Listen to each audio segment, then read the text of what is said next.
So last time I rolled a character, and you actually gave me 2 opportunities to guess who it was, and I was wrong both times, so you said. That's true. I did say. So, give me the scenario. Paint me a picture. Well... Oh wait, you should probably explain what Snake Eyes is. Oh hey, by the way, welcome to Snake Eyes, everybody. Continue. No, you need the snakes. Thanks.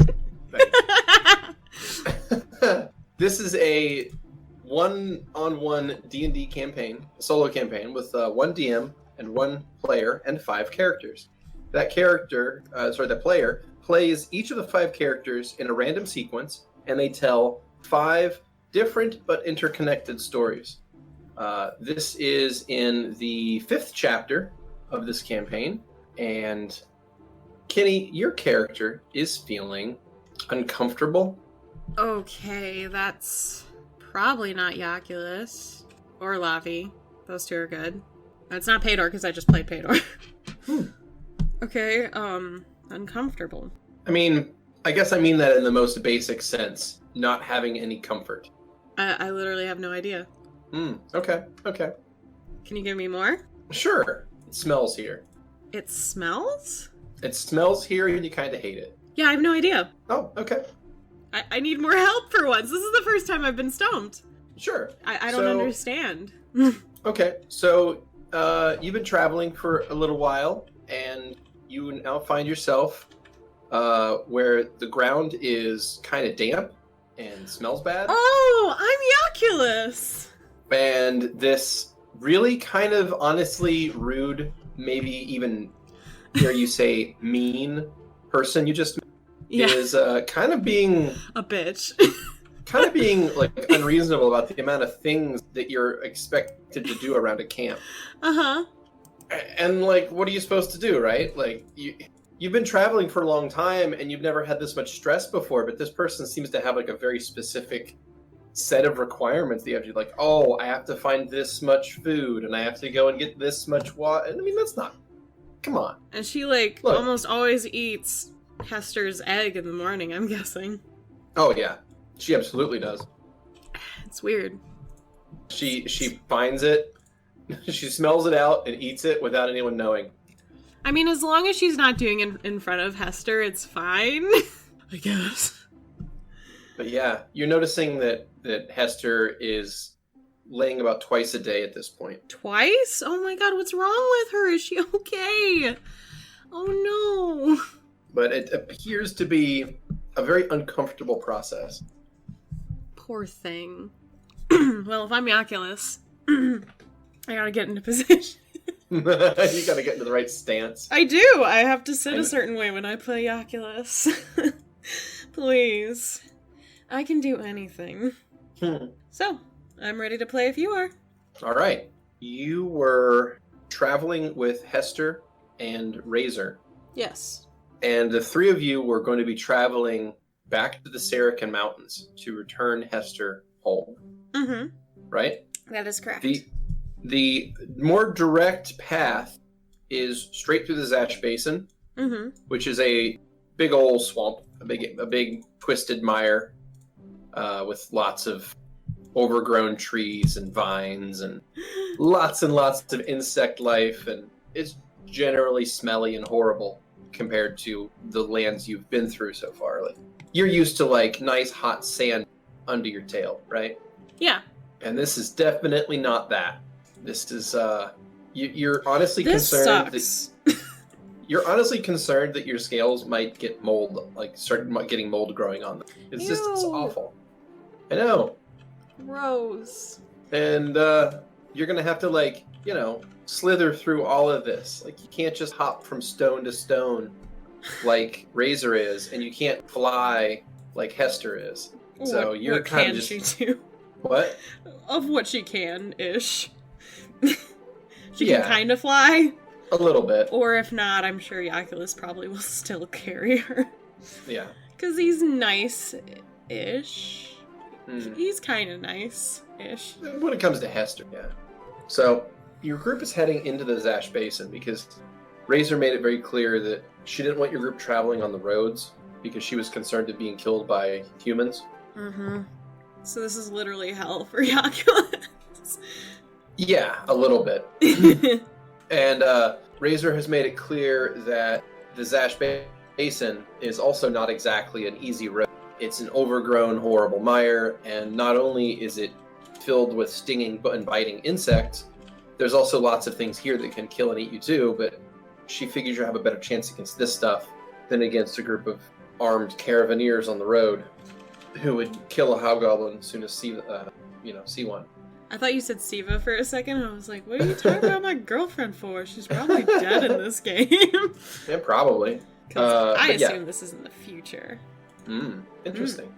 Interesting assumption. We'll put that in the guess bag, okay? Well, you mean put that in the back of my sack? Yeah, it's a guess. It's a sack of guesses. So yeah, you put that in the back of your sack. Okay. All right, so along with that, she does mention one other thing, and that is that, well, Yaculus, there's one other thing you should be aware of about the Zash Basin before we go too much deeper in. I mean, I can go as deep as I want, but... Sorry, that was a poor joke? What is it? She squints at you, just as if to say, fucking really? Yes, because it's Yaculus. Yaculus shrugs with all four of his arms. There's stories of a witch that lives in this swamp. Ooh, spooky. One that is quite dangerous. So keep your wits about you, all right? It's said that she can play tricks on the mind and, well, eats the flesh of humanoids. Well, I'm only half of that, so... Just looks Razor up and down, being like, you have more skin than me. Well, I'm sure she wouldn't stop at just eating me and Hester, alright? I wouldn't let her eat you two. Please. I certainly hope you're right. Just be on your guard, alright? I promise. The swamp is going to be dangerous, and... Disgusting. The last thing Yes. Do you have a problem with that?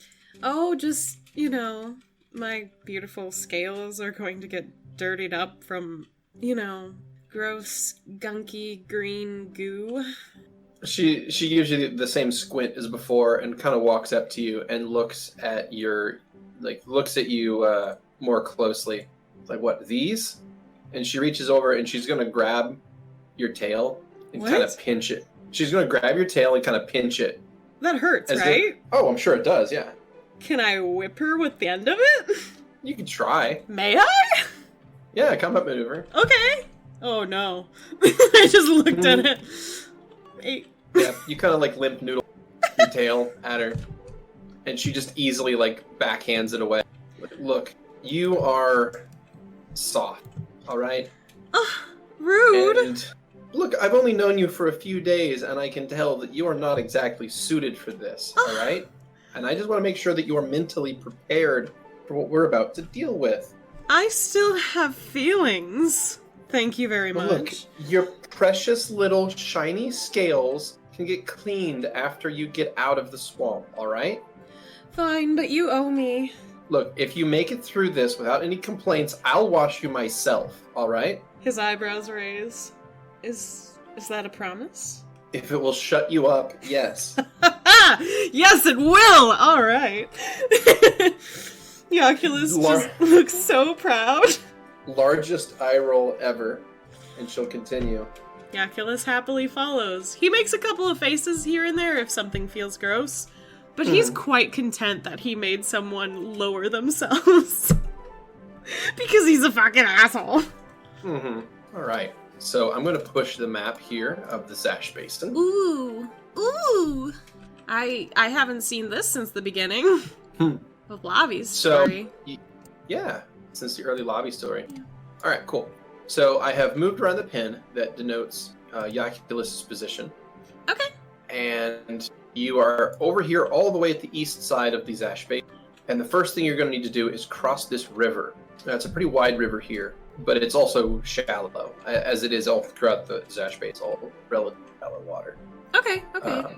There's a few pools where it gets deeper, but for the most part, a humanoid can walk through this, and maybe at the deepest, it's chest deep. So, not exactly difficult to traverse. And Yaculus can technically raise his height anyways? Right, and also Yaculus can swim probably too. No. If No, he can't. tried. If he tried. He has a -2! Trying doesn't have to do it. So it's unlikely that you're going to drown here because, like, also the water moves very, very slowly. Okay. Like, so there's no real strong current. The water's shallow, and it's also very, very brown and green in places. Like, the water is just very dark, and you cannot see through it at all. It is full of particulates, so you can't really look in too deep into the water. Now, at the point you're at, you're near the edge of the swamp, so it is starting to pick up pace as it leaves like the last of these large tangled areas of roots and kind of starts to speed up and become a proper river. Yeah.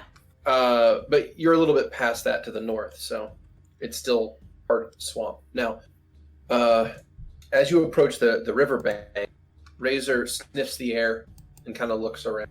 Do you smell anything? Do I need to do a perception for that? Yeah, give me a perception. Yaculus doesn't have quality, right? What kind of quality? Scent. Does Yaculus have a particularly strong nose? I don't think we gave that as a racial, did we? Not that I know of. I know Paydor does. Okay. 13 perception. Right. Okay, 13 perception. You smell the air, and all you can smell is just kind of this biological smell, right? It's just the smell of light. It's the smell of feces. It's the smell of plants. It's everything. It's overwhelming, but it's nothing in particular. It smells like you're in a swamp. If the word you're looking for is... He was about to say gross, but he has his mouth just open. Not normal than I've ever smelled before. Shit-eating grin. Then No, yes. No. It's something else. I smell cooking fires. Lots of them. Well, maybe there's a town nearby or something. Possibly. But just hope that they aren't hostile. Oh. She turns toward Pidge. Hester, can you fly up and see if there's a town nearby? I have a feeling that there's a settlement near. Pidge nods and stretches her wings out and takes to the sky as well as she can. And we'll look around a little bit before sinking back to the ground. Now, let me make sure. Hester wasn't able to fly because they clipped her feathers? I thought she was just really bad at flying. Oh. I honestly have no idea. Okay, I didn't know if it was that the cultists clipped her feathers or if she was injured in some way. I don't know, that's all you. You control the cultists. That's a weird sentence. Oh, fuck.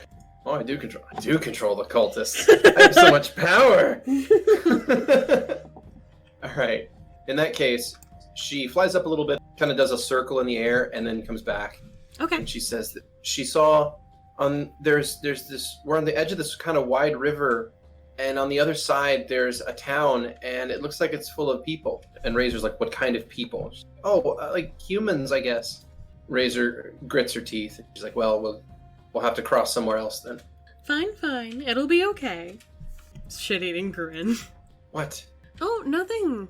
I'm just following your orders. Look, speak your mind, all right? No, I want to win a bet. Oh, if it's complaints, you can keep it to yourself. But if you have anything you actually feel would help us, speak freely. Let's just go north. Very We'll well. cross at an easier section, and maybe the water will even be slower at that point. She'll nod, and you guys will travel north. You eventually come to an area where there's sort of a road built in here, going from east to west. And it leads up to where it reaches the eastern bank of this river. And there apparently is a ferry station there.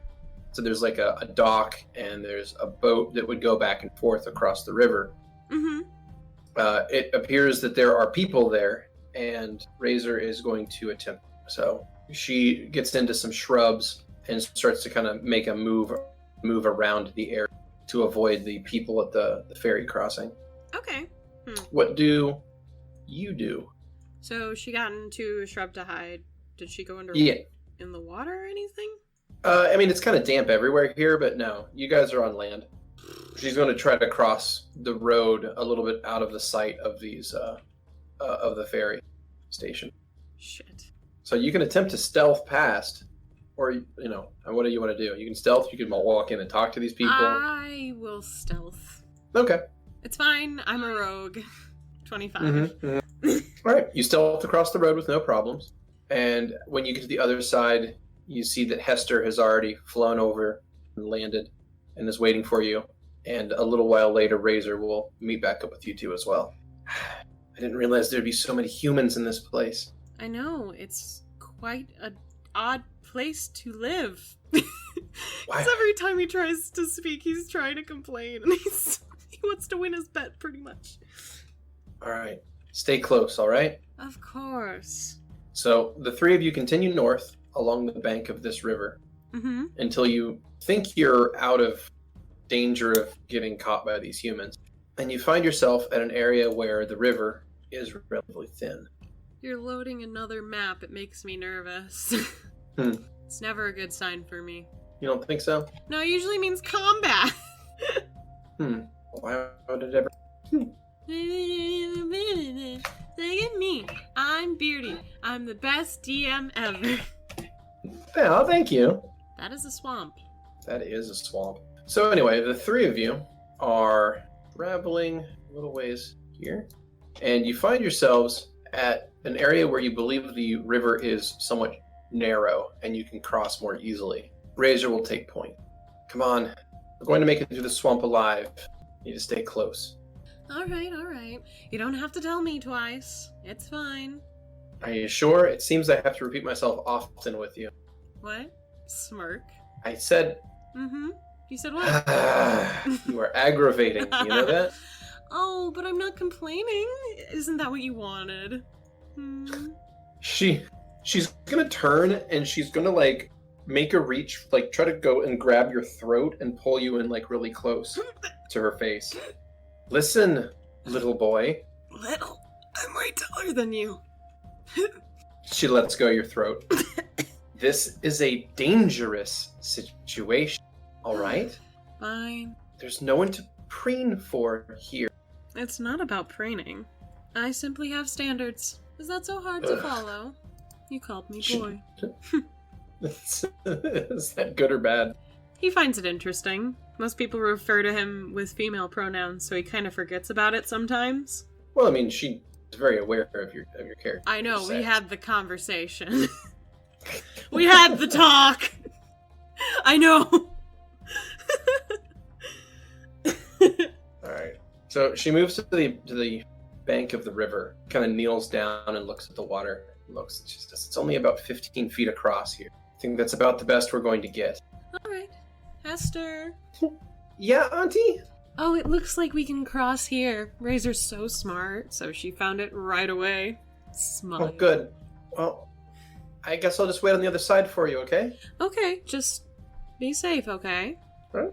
Pidge is going to flutter to the other side and land, and just, basically just as a nothing thing. And she's just kind of walking around on the other side, kind of just poking and picking at plants, waiting for the two of you. Yaculus is smiling kindly in that direction, but if Razor does a perception check, I guess, Yaculus is actually grinding his teeth. Razor won't notice. Nope. Okay, cool. It's alright. That's okay. I just figured it'd be interesting. Anyways, what check do I have to do? Look, you go first, and if you start to drown, I'll jump in and help, alright? That actually is very nice. Thank you. Alright, Yaculus is gonna go in. Our chances are better as a group, alright? Alright. Yaculus 1. Alright, so Yaculus goes into the water, and I'm gonna need you to make a swim check. No, I don't wanna. Oh, 10. Alright, you got a 10. So, you're not great at this. In fact, I'm not even sure if Yaculus has ever swam before. No, he lived in a fucking desert! Yeah, so this is weird. You're kind of pushing your body and pushing it against the water in a weird way, and it feels really, really wrong. You've been on sand, and the sand moves under you, and that's something you're kind of used to. But this is a whole different thing. This is like quicksand, but even worse. Yeah. So you may or may not lose your composure here, trying to get across this. But what's important is you push really hard and you scoot your way across the water. Yes, thank you. Are you all right? Of course. Why wouldn't I be? See, I told you it wasn't anything to worry about. Right. You're so right. Cover his face with his hand. He's breathing a little heavy. It's a bit it's a bit too much work for him. Well. Give a thumbs up with one of his hands. All right. In that case, she kind of cracks her neck, flexes her hands, and starts to wade across the river. Get in that one. Get in that one, please. Okay. So she starts to swim across the river, and as she does this, you see what appears to be a nearby log to you, Yaculus. Yeah. Suddenly lunge forward and start to cut its way through the water very quickly. A log? A log. Yeah, what you thought was just a log in the water starts to move much faster and starts to move, well, it starts to move toward Razor. Can I fucking reach my tail out to her? Yeah, you've won initiative, so you're able to go. So there's something moving toward Razor. Make a perception check first. Oh boy. You got this, Yaculus. You're my rogue. You got good stats. Or fucking 14. 14's good enough. Okay. You recognize what it is. It's a crocodile. Fucking duck. So there's a crocodile that's going to be moving toward Razor, and you are here. What would you like to do? You have a move and a standard action. If I'm right on the edge of that shore, can I pull Razor on land? You could 5-foot step over and then do probably a move or standard action to nab Razor. Okay, I would like to do that. Get the hell out of the water. There's a thing. It's got teeth. All right. You 5-foot step over. Were you going to grab Razor with your arms or your tail? Arms, if she's close Okay. enough. Okay. All You four of reach them. down and you grab a hold of Razor with all 4 arms and you pull her out of the water as quickly as you can. Get out of the water. Get out of the water. All right. So you toss Razor over to that square there, and that's your turn. All right. So this crocodile is going to move up to the water, and it pushes itself out of the water and is going to make an attack. It's going to try to bite you, Okay, Yaculus. great. I'm definitely a beefy boy. All right. So it is going to strike you. It hits you with a bite attack. So here's the bite attack. You're struck for damage, and it's going to attempt to grapple. 9 damage and grapple? Fuck. All right. Pidge is up, and she starts screeching, just in terror. She's making, very high-pitched bird noises in Great. alarm. Great help, What? Esther. Great help. Yeah, she's not really combat trained, so that's about all she can do here. All right, Razor's up, and she is going to swing with this club at the croc and strike for max. Max damage? Nice! Go, Razor! All right, Yaculus. Well, there's no sneak attack here, but I'll do a full attack since I'm here. Let's do this. Did I get a nat 20? Oh, I got a 19. That counts for him. Mm-hmm. Okay. So what you got there was a 9, 19, 17, and 7. The 9 is going to miss. The 7 is going to miss. However, the 17 is adjusted to 19 is going to hit, and the 19 adjusted to 21 is a critical threat. Your critical confirmation roll was a nat 20. Yeah, boy! So that is a critical hit and a normal hit. So go ahead and roll damage. Okay, there's 1, which is And the that's crit. the critical. Okay. It's 4. Fuck a duck. Let's just roll the worst possible dice. Okay, there's another one. That's 2. All right. So you do 6 points of damage to the crocodile. Now I'm going to go ahead and pull a critical card for you. Oh, right. There's a critical card when I do a good thing. Yay! Okay. The target you just struck is going to provoke an attack of opportunity from all adjacent targets, including yourself. So make another attack. This is just a single attack. Yay. And Razor also gets a single attack. Ooh, 16. That's it. Go ahead and roll damage. Yay! Die, die, die, die, die. 3? Really? Nice. And there you go. I did not On realize Razor. That's how... going to drop. Sorry.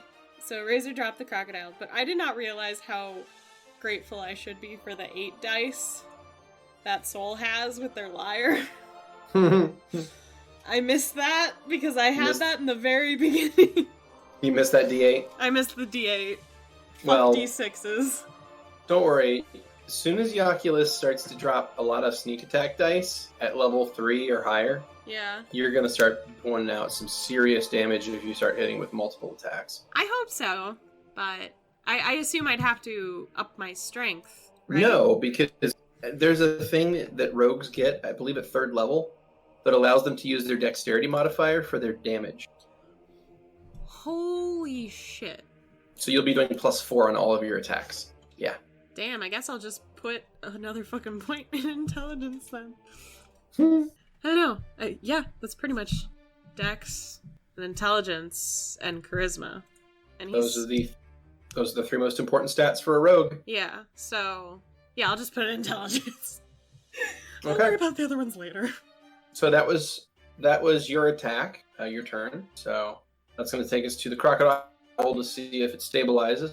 By law, or from a nearby tree, Yeah. you see another start to move out at you. Oh, you have got to be kidding me. It's going to move up, and it's going to attempt another bite. Can you not? All right.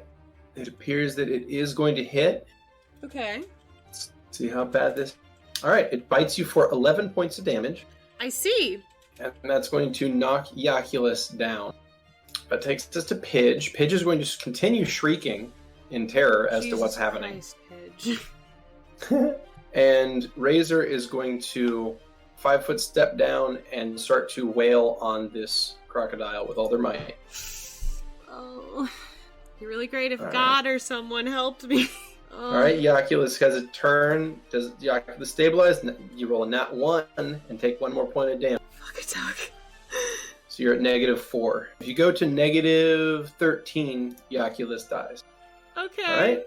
It's going to attempt to attack Razor Miss. and hit on the bite. Shit. Bite damage toward Razor.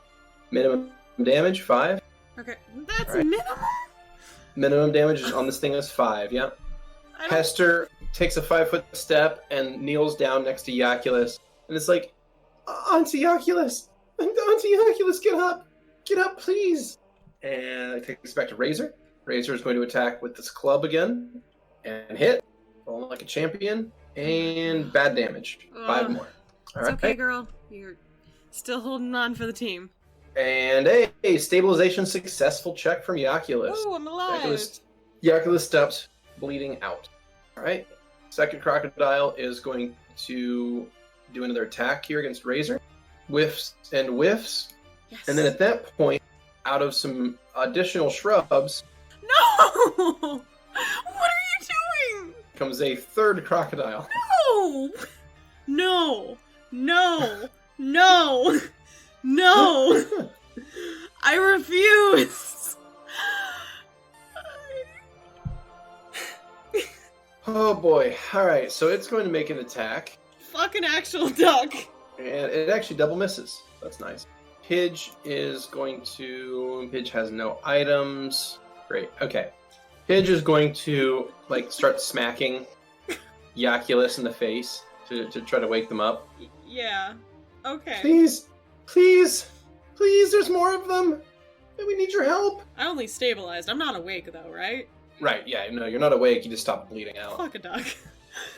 And Razor, it sees this other crocodile and kind of just gets this look of grim acceptance and makes another swing here at Crocodile 2. Nat 20s, does not Yes. confirm. Oh. And hits for 8 points of damage, heavily wounding the crocodile. It's not dead yet.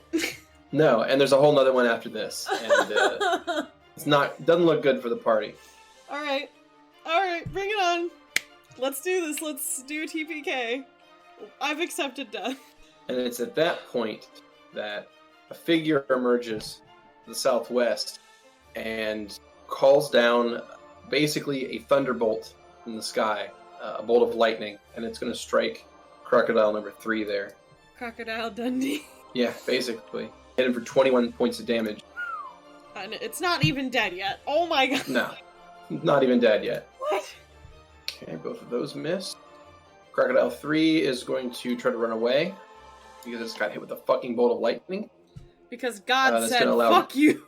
That's going to allow Razor to make an attack of opportunity that will hit Yes! and Kill. drop the crocodile. Yes! So it dropped. At that point, Pidge stands up and is like, what's going on? Razor will turn to the final crocodile, make an attack against it, hit, and drop it as well. And at that point, the Oculus no longer knows what happens until, well, you wake up. So I'm gonna go ahead and close this map. Oh, okay. Shit. I feel like I missed out on a lot since I fainted. Like a fucking Pokemon trainer. Yeah, right? Ugh. What's that about? Fuck a duck. Fuck an actual duck. An actual duck. An actual duck. If it becomes too southern, the duck just sounds like a dick. A dirk. A dick. You know, a dick. Suck a dirk. Suck a dick. Circa dirk. Circa dirk. Dirk dirk. Oh no, we're getting in dangerous territory there. Uh-oh. Uh-oh, SpaghettiOs. Uh-oh, SpaghettiOs. Alright.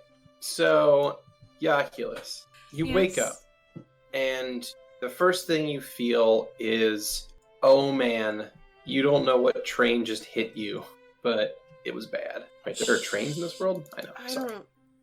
It's your world, dude. You decide if there are trains or not. Alright.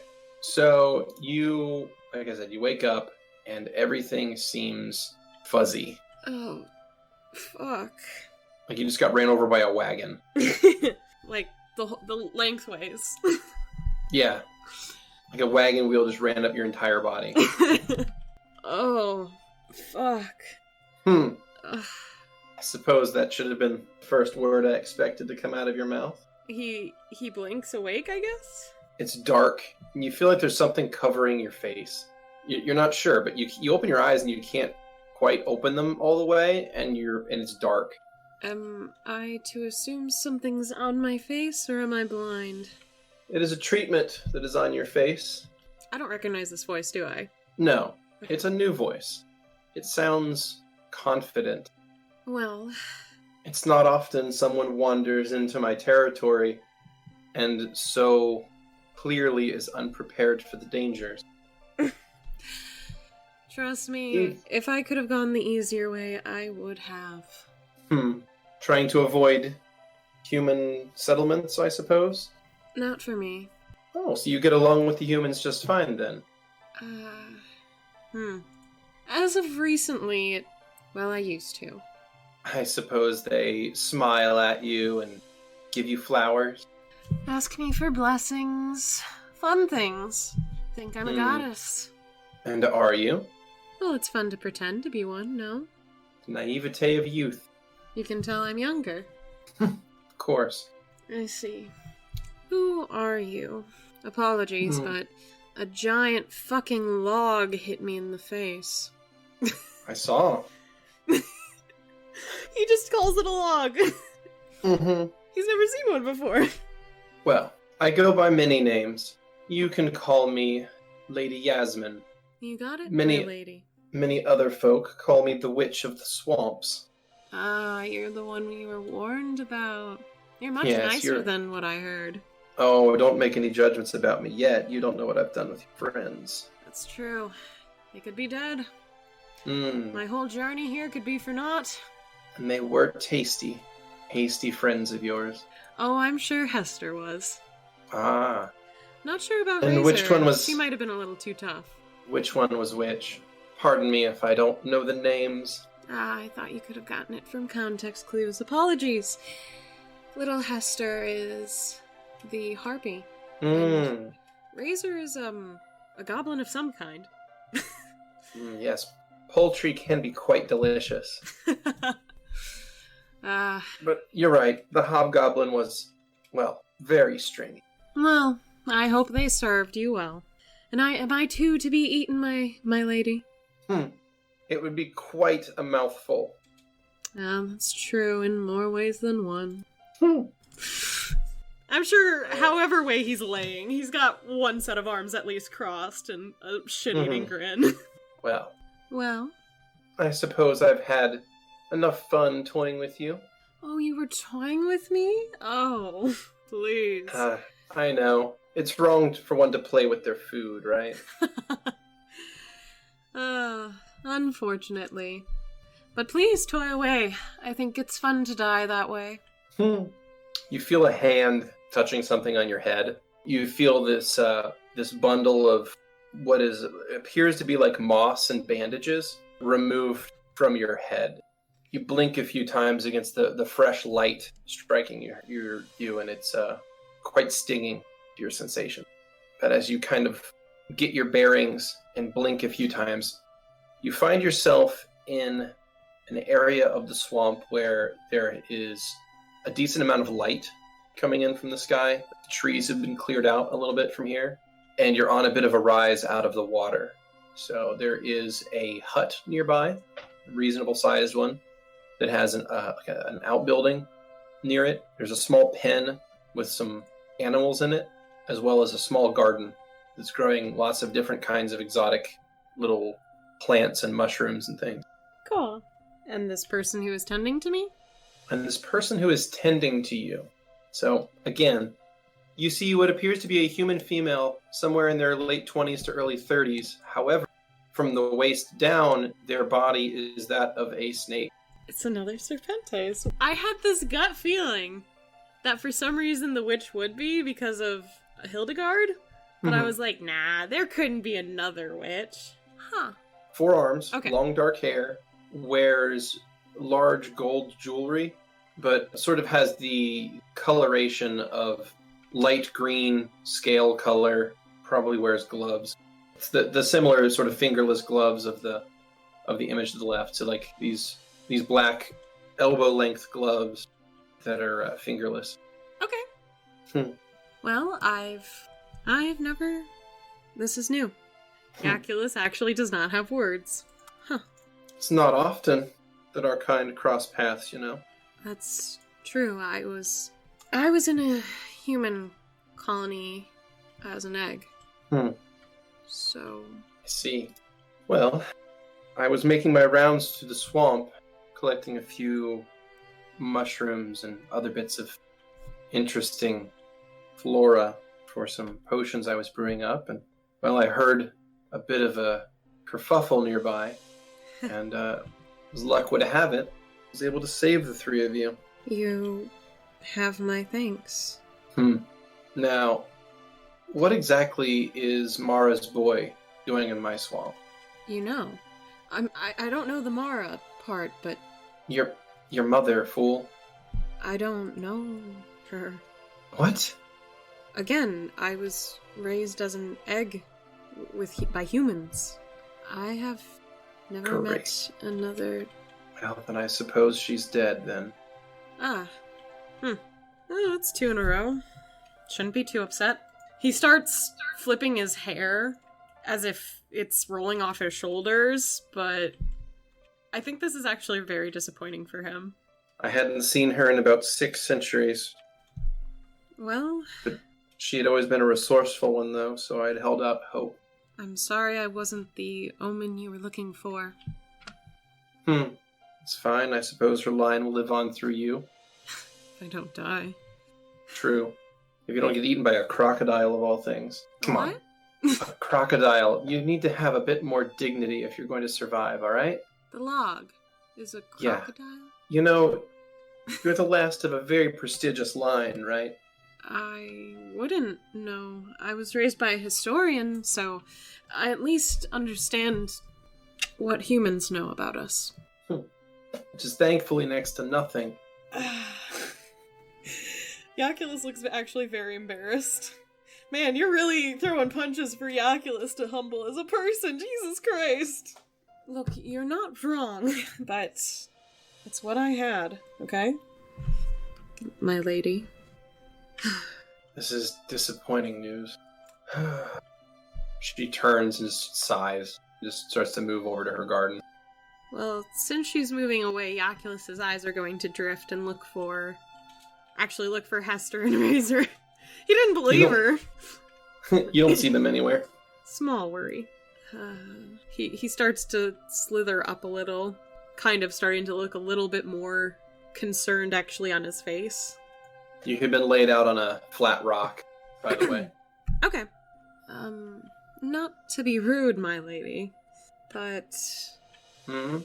She just sort of like makes a throat noise to acknowledge you as she's rooting around in some mushrooms. Well, I would appreciate it if you actually told me where my friends are. Oh, and what if I had eaten them? For just a moment, Yaculus's eyes flutter, as if he's registering that that's a possibility. Well, I suppose I would just have to deal with it. Well, Mm-hmm. Food can be scarce in these parts, and well, they looked a good meal. Takes quite a lot of meat to sustain someone like myself. I don't believe you. And why not? You already said you only know how much the humans know about us. Because I'm never that hungry, thank you. You're young, and you're also, well, a bit smaller than me. Yaculus looks embarrassed. Well, some people would consider me adorable, thank you. You're a juvenile, a child at best. And yes, children can be cute, but that's about it. Alright, Yaculus is starting to get angry. Alright, okay. Fine, I'm a child. Barely what? 50? Maybe 100? 32. She sighs. Really? Even younger than I expected. What are you doing out here, traveling? I was trying to bring my friend back home. To her home, not my home. My home's back in... Never mind. I'm guessing Sejun? Yes, that's where I grew up. Where Mara's nest was. She says that kind of just sadly and matter-of-factly. Well, yes, that's where I grew up, and I left for the city in the south and got kidnapped. What, people wanting to put you in a circus? Pay 5 coppers to ogle at you? Don't know. Weird people in weird outfits. I don't know if they took something from me or what. Took something from you? Well, they took Haster's eggs, so I assume they needed me for something. Do you feel complete? They didn't take anything else from you, did they? I don't think so. Good. Can't have people using us like reagent pouches. We have more dignity than that. But, had weird symbols on the clothing. It was pretty weird. Kind of symbols. Oh, Yaculus will go into one of his pouches and pull out one of the shirts he has, because he stole clothes off of one of the assholes. Alright. This. So, Lady Yasmin is going to take that from you and look at it for a little bit. I wasn't sure if your friends could be trusted, so they're over there. She points to the storage building, smaller outbuilding next to the hut. They're fine, I promise. Couldn't be sure if they were trying to kidnap you as well, or something worse. Who knows? Yaculus shrugs and starts to slither over to the house. He opens the door to it. The outbuilding, the storage shed, or the Yes. actual hut? The storage shed. Okay. Where Hester and Razor are. Gotcha. Okay. You open it up, and you see the two of them are tied, like they're strung up, so they're like tied against the walls of the shed, and they're both passed out. All right. Okay. Well, that's concerning. All right. She totally could have killed them while I was asleep. All right. Yaculus is gonna cut them down. Cut whatever restraints are on them. Okay. It's just regular rope. So you cut them both down, but they don't seem to wake up at all. They just kind of flop to the floor. Can I lightly tap their faces? Mm-hmm. You lightly tap them, but they don't seem to wake up.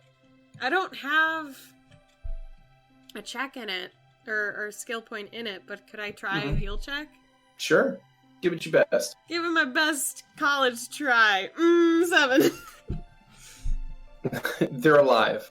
Woo! You can tell that they're alive, but that's about it. Yaculus is gonna leave the door open and kind of put them in just sitting position so that they're comfortable until they wake up and slither back out. Alright. Lady Yasmin is still working on the mushroom. She's sort of mumbling to herself. May I ask you questions? Sure. Why not? I figure someone needs to teach you up from down. Especially if you were raised by humans of all things. It's amazing you can even move. Man, Yaculus looks really embarrassed.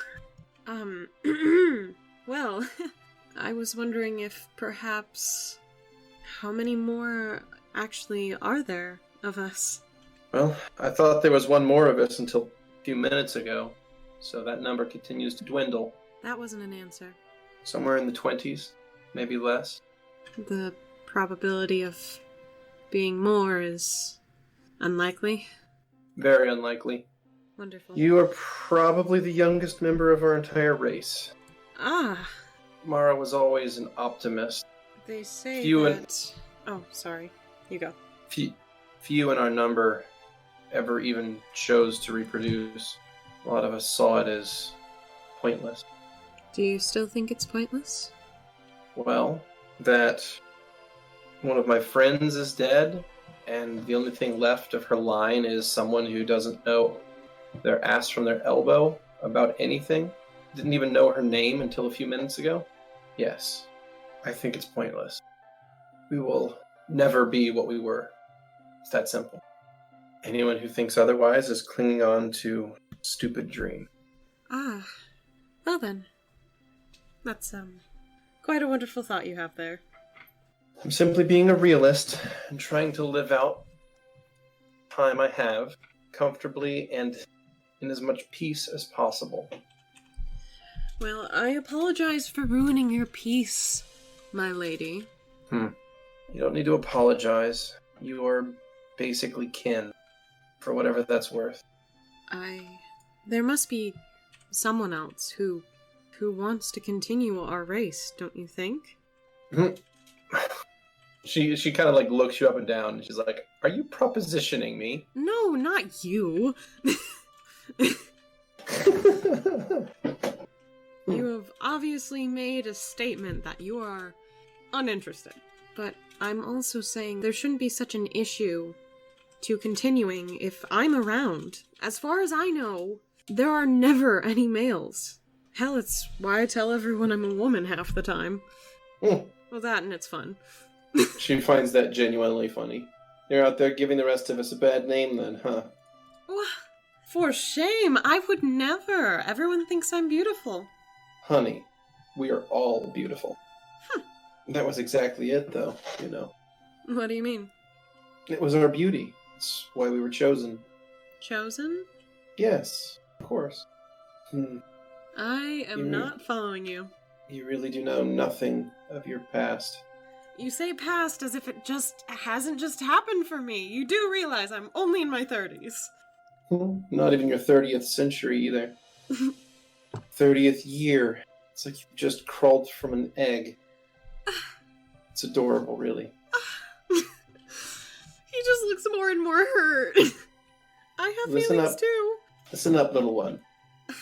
Okay. You are very possibly going to be the youngest member of our race for your entire life. There may not be another one ever to hatch in your lifetime, and we may simply die out. For all I know, you could be the last of us, but it's unlikely. From what I've seen, you're more likely to be eaten by some scavenger predator. Ow. Okay, it really hurts now. Look, you'd better at least understand something of your past. Okay. Go on. We used to be more numerous, somewhat. There were never that many of us to begin with, but there was a damn sight more of us then than there are now. Life was good then. We had power, protection, nearly limitless resources, and the blessings of every god under the sun. Why don't we now? It all fell apart. Go on. I suppose you could say it was greed or ignorance. It's hard to say exactly, but many of us grasped for more and more, and we used our powers and magics to try to enhance ourselves, to become more than what we were, to become more than simply mortal. You tried to be gods? Really? Something like that. It almost worked. Almost? Mm-hmm. An entire race. Yes. What's so hard to believe about that? Look, it just seems rather silly. Any sort of really religious person, per se. Kind of ridiculous. I've seen them. Oh, be in my house, and forever my house will be blessed, and oh, please, touch my wife's stomach. She'll be fertilitous then. Oh. Yes, I know the ramblings of the humans and their superstitious ways, but I assure you, ours was quite real. We all tasted of that power. And I suppose that's, well, I guess you wouldn't know just yet. It's why we really don't age. You see, that's one of our quirks. As long as you eat, drink, take care of yourself, and don't die to some random animal bite, you'll just keep going. What do you think of that? Oh god, life is gonna be boring. You'll find simple pleasures to keep you going. It's already boring. You're in your first century. You don't even know the meaning of the word boring yet. Oh, I hate it. Now he's just pouting like a little kid. It's not many people that pout when they hear that they're immortal. This sucks. This literally sucks. You know this, right? Quite the opposite. I think a lot of us have managed to garner a significant amount of power and influence in our lives. Those of us that are left, anyway. Do you know who else is out there? No one around here. I made sure to get far away. Probably that do-gooder in Ville is the closest. Do-gooder? You're not a do-gooder, my lady. Gosh, that is such a surprise to me. I just have no patience for the humans. Well, the same way that she seems to. Last I heard, she keeps a pet town of them. A pet town? Oh, well, maybe I should visit her sometime. Perhaps. I'm sure she'll stroke your ego and make you feel better about yourself. Most people do. Smirk. And you'll find that I am not most people, and you shouldn't try to seek out people that are. And why not? It's worked for me so far.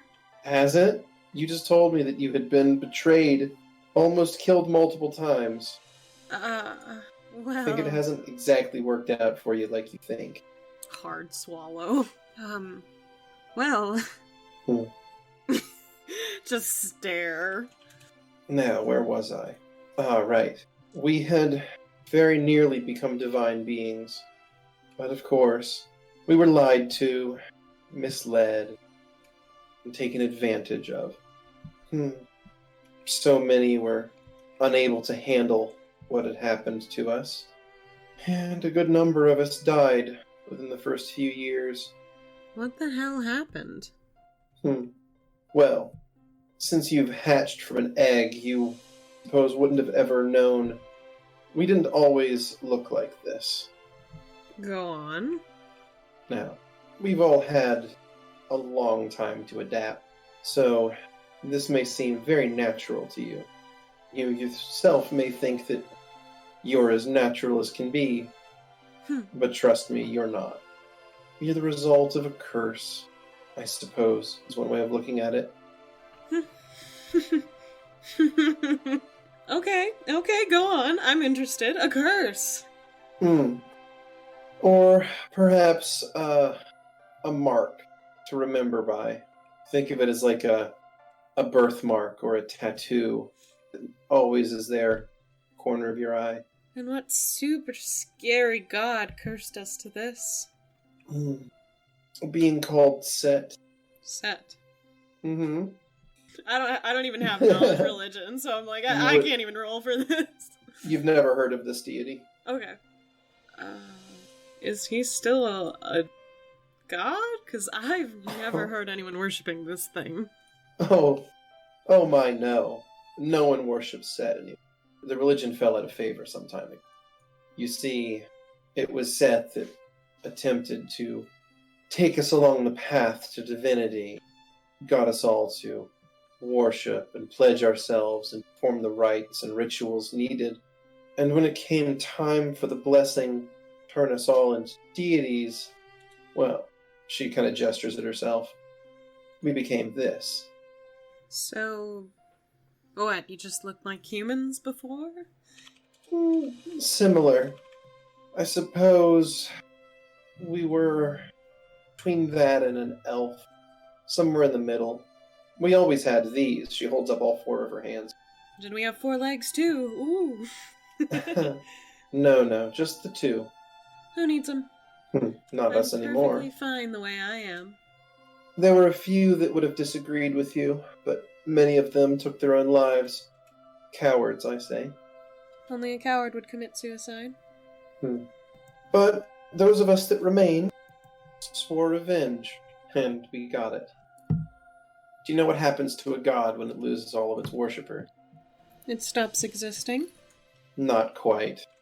It becomes feeble and weak and so very vulnerable. Does it just become a human, or...?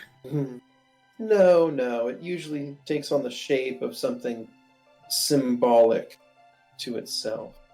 And for the case of Set, well, the poor boy became a snake. I mean, a very large one, to be sure, but still. A snake. And that's why mellifera's bees! Oh! Sorry. So, once all of us burned down every single temple and hunted down every single worshipper of Set that we could find, and we offed them all, we waited for that bastard to lose power, become vulnerable. We hunted him down, and we ate him. I see. She smiles genuinely. That was a good day. I would assume so. Eating snake. Yarkulus is trying not to throw up. Well, let me tell you, the flesh of a god tastes incredible. Even raw. I'll take your word for it. I'm not planning on going against any gods anytime soon. Well, I will tell you that it's that flesh that made us all immortal and gave us back quite a bit of our power. I suppose it was on that day that we became an actual race instead of simply a group of cursed beings. And for a while things were good, but nothing ever lasted forever. Well, except for us. Nervous smile. Is there anything else that you have any questions about, little one? Suppose I should just call you Hatchling, but I imagine you do have an actual proper name, right? He looks behind him to make sure no one else is around because it's just an instinctive thing. My name is Yarkulus. Well, Yarkulus, it's good to meet you. At the very least, it's good to meet one of our number that's still left, even if you were born this way and don't remember the old time. Apologies, not my fault. It's good to meet you too, my lady. You are the spitting image of your mother, though. You have the exact same color scales. Just the scales? The eyes are similar, too. The shape of your nose. Well, I'll thank her for any sort of feminine trait she gave me. And Yarkulus kind of pushes his hands down the sides of his body. He's used to this.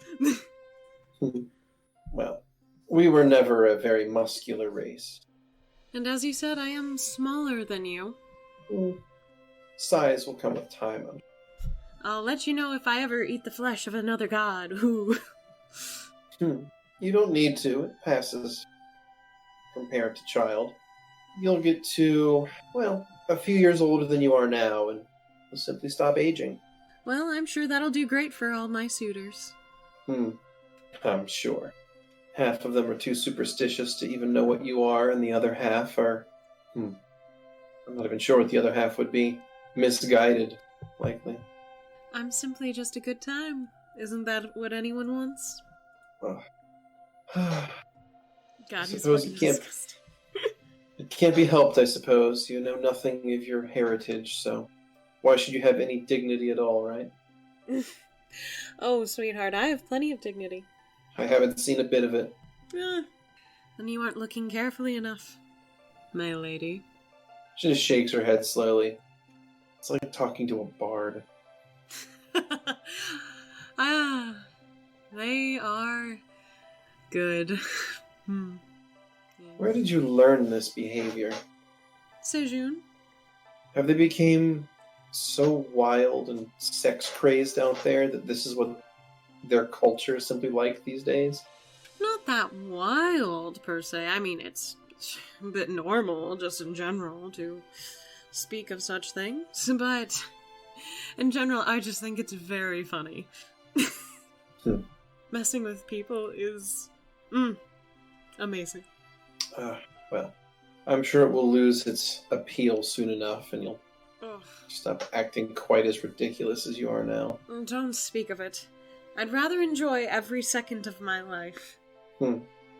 Naivete of youth. It can't be helped, I suppose. Perhaps I am young and naive, but... Oh, you are. Make no mistake. A very quiet but small teeth grinding happens in the back of Yaculus's jaw.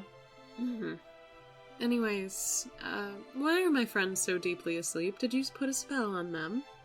Of course. They were under a deep slumber until I could determine whether or not they were truly allies or if they were using you. I promise they are not using me. It's past, what normal people do. I mean, Hester can't get to her home without me, and Razor... she probably feels bad that we couldn't get through the swamp without her. So, I'm sure whenever we're done dropping off Hester, she'll want nothing to do with me. She hates my guts after all. It's very funny. So then why does she travel with you? Probably fear. The humans would probably kill her, especially if she's alone. I can't blame her, though. She wants to go and live life the way she wants to. Can you blame someone for that? Not at all. I think it's a base instinct of all beings to want to have their control of their own lives. Reese's and Pieces soul. So, she kind of opens all four of her arms out wide. Do you have any questions for me? Yaculus looks nervous. Should I have more questions? Oh, I imagined you would be full of questions, having been raised by humans, but apparently it has drained any thought from your head. Again, with Very the well. rudeness. Look, I will wake your friends up and the three of you can leave. Alright? Alright. Apologies, I don't know what to say because I don't know what I don't know. Very well. She moves past you into the small storage hut, looks at the two sleeping beings, says something under her breath, waves a hand, and the two of them start to blink and wake up. She turns and moves back out of the storage hut and goes back to her garden. Yaculus will go over to the hut then. The storage hut. Hey, Sweetness, you okay? And Auntie, are you there? I'm right here. Hey. Hey. Pidge kind of starts to get up and hug you. Oh, Sweetness. Did you have a good nap? I had the weirdest dream.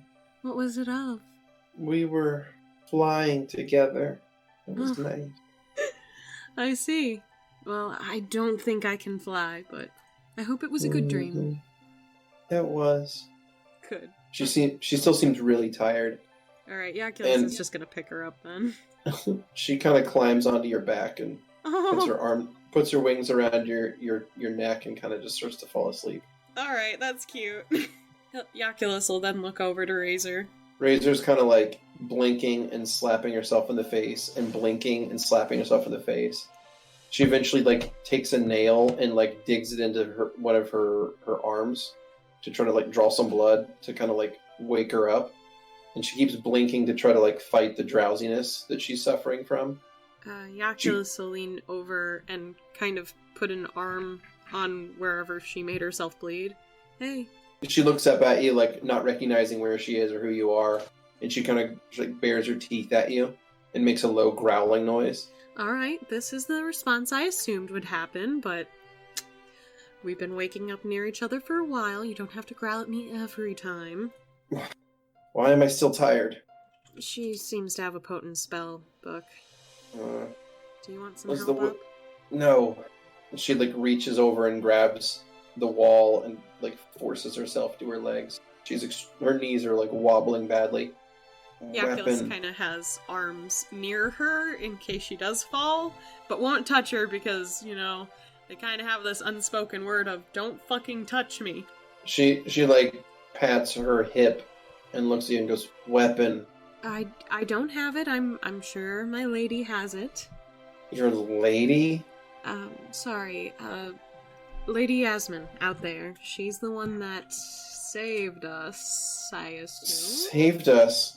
I don't remember being saved. I remember being attacked, tied to a wall. Well, it was a misunderstanding. She thought you were kidnapping me. Thought had crossed my mind. To kidnap me? Of course. Well, rude. I thought we were almost friends. He has You're a smirk. right. We are almost friends. She starts to test out her legs and is able to stand barely on her own. Can't really become friends if you sell me off, If I sell you off, I can hire mercenaries. It's true. But then who would pay for someone like you, right? She gives you a smile. Yaculus actually gently just taps one of his hands on her back. You can literally sell me for almost anything if you want. I don't care at this point. We just have to get Hester back home. That's all I ask. And then I'll go party in prison or something, or wherever someone puts me. When you sell me off, probably cook Wonder me. how much I would get for you. Ooh, I don't know. 100 gold, probably? That's a lot. I suppose it is. She takes a few steps, almost falls over, steadies herself on the wall, tries to stand up more straight. This is really aggravating, you know? Why didn't she put you to sleep? I think once you leave the room, you'll understand. Also, I was asleep when I woke up. Fine. She leaves the hut and walks out into the main area of the witch's compound. You can see Yasmin over working in her garden. Yaculus is actually watching Razor's reaction. Razor looks over at Yasmin and looks back at you. I don't understand. What don't you understand? She looks the same as she did when she attacked us. Now I'm confused. What do you mean? She looks... I don't know what you mean. She's The- just... You're referring to the witch there. The one in the garden.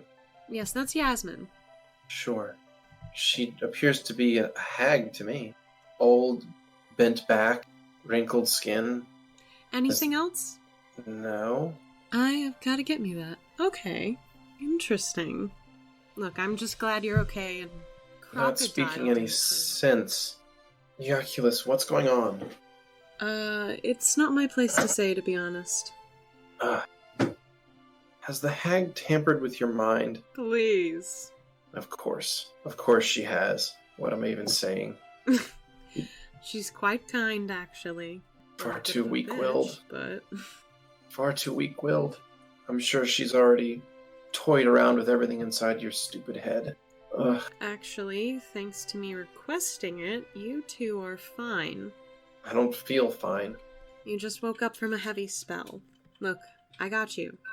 Yaculus actually kind of goes underneath her a little to give her some more grace to walk. Careful. For what? I just don't need you touching on me, alright? Look, it is not my favorite pastime. We have already been over this several times. I'm not into you that way. Seemed awfully rejoicing when I offered to clean you. Yeah, because it's funny. Ugh. Look, Don't get any ideas. wouldn't dream of it. Look, my intention is not to schmooze you or have sex with you or anything. Good. Don't flatter yourself. What are you talking about? Oh, you keep assuming that I want to do things to you. Why? No idea what you're talking about. Uh-huh. Sure. Every time it's, oh, don't touch me, or, oh, you're disgusting, don't sleep with me, oh, vile snake boy. He smiles and winks. Is that not the truth? I've had an endless stream of suitors my entire life. Look, sweetheart, I'm only after people who consent. You obviously have no interest in me, therefore I have no interest in you. Or a bit different then, aren't you? I thought I was the only one of me, but I may be wrong. But I am quite unique. If you'd get a chance to just at least know me, per se. Not for any other reason than to do it. Well, you haven't slit my throat in my sleep yet, so... Wouldn't dream of it. You'd probably survive and kill me anyways. You can say that again, Snake Boy. Whatever you say, Goblin Girl. I'm a hobgoblin. Thank you very much. What, do you want me to call you Hobby Lobby? What? We are a dignified and proud people. Yes? Driven to the fringes of the world by an uncaring, hateful, bitter enemy. What, the humans? Yes. And their allies. Ooh, elves. And other ones. Yes. Look, I'm not your enemy. I'm probably the only friend you're gonna have out here. Oh. She kind of thinks about that for a second. Look, alright, just don't get any strange ideas with me, alright? Again, not interested. Make a perception check. Okay. Ooh, that's a 24! She kind of pushes you away and starts to walk on her own again. Okay. But you get the strangest sensation that she may have been blushing slightly when she did. Oh no! Did I hurt her feelings? Oh, whoops. There's a song for this, I know it. I'm gonna find it tomorrow. Randomly going through TikTok, I'm gonna be like, oh, there's the song. Alright, and then keep going. There's the song for Razor. I always do. So she pushes you away and starts to walk. She calls out, "Witch, where's my weapon?" Yasmin will lean up from the garden and look at the two of you, well, three of you, if you count the sleeping harpy around your neck. Yeah. Oh, what, that stick? Is that really worth anything? It's a club, and it's the only weapon I have, alright? Yasmin's like, don't you hobgoblins worship your weapons or some such? Razor grits her teeth. We take pride in our equipment. We don't worship our weapons. Yasmin kind of scoffs at that and says, well, it's odd then to see someone who takes pride in their equipment use a simple stick as a weapon. But if you want it, you can have it back. Please just give it to her. She reaches into in front of herself and pulls a stick from the air itself and tosses it to Razor. She catches it and looks back at the witch and is just kind of awed by what has just happened. Lady Yasmin. What is it? Thank you for being a kind host, but we will be heading to the Saracen Mountains now. Take your life into your own hands. It's quite alright. Just don't expect me to pull you from the mouth of any crocodile again, alright? Alright, but, I think you would feel very guilty, and you probably could never, forgive yourself since you left your best friend's boy to die. But, that's just my opinion. I never said Mara was my best friend. Then what was she? She shrugs with all four arms. Said she was a friend. A friend? Now, take care of a lot of things. Take care of yourself, alright? I've got Razor at least.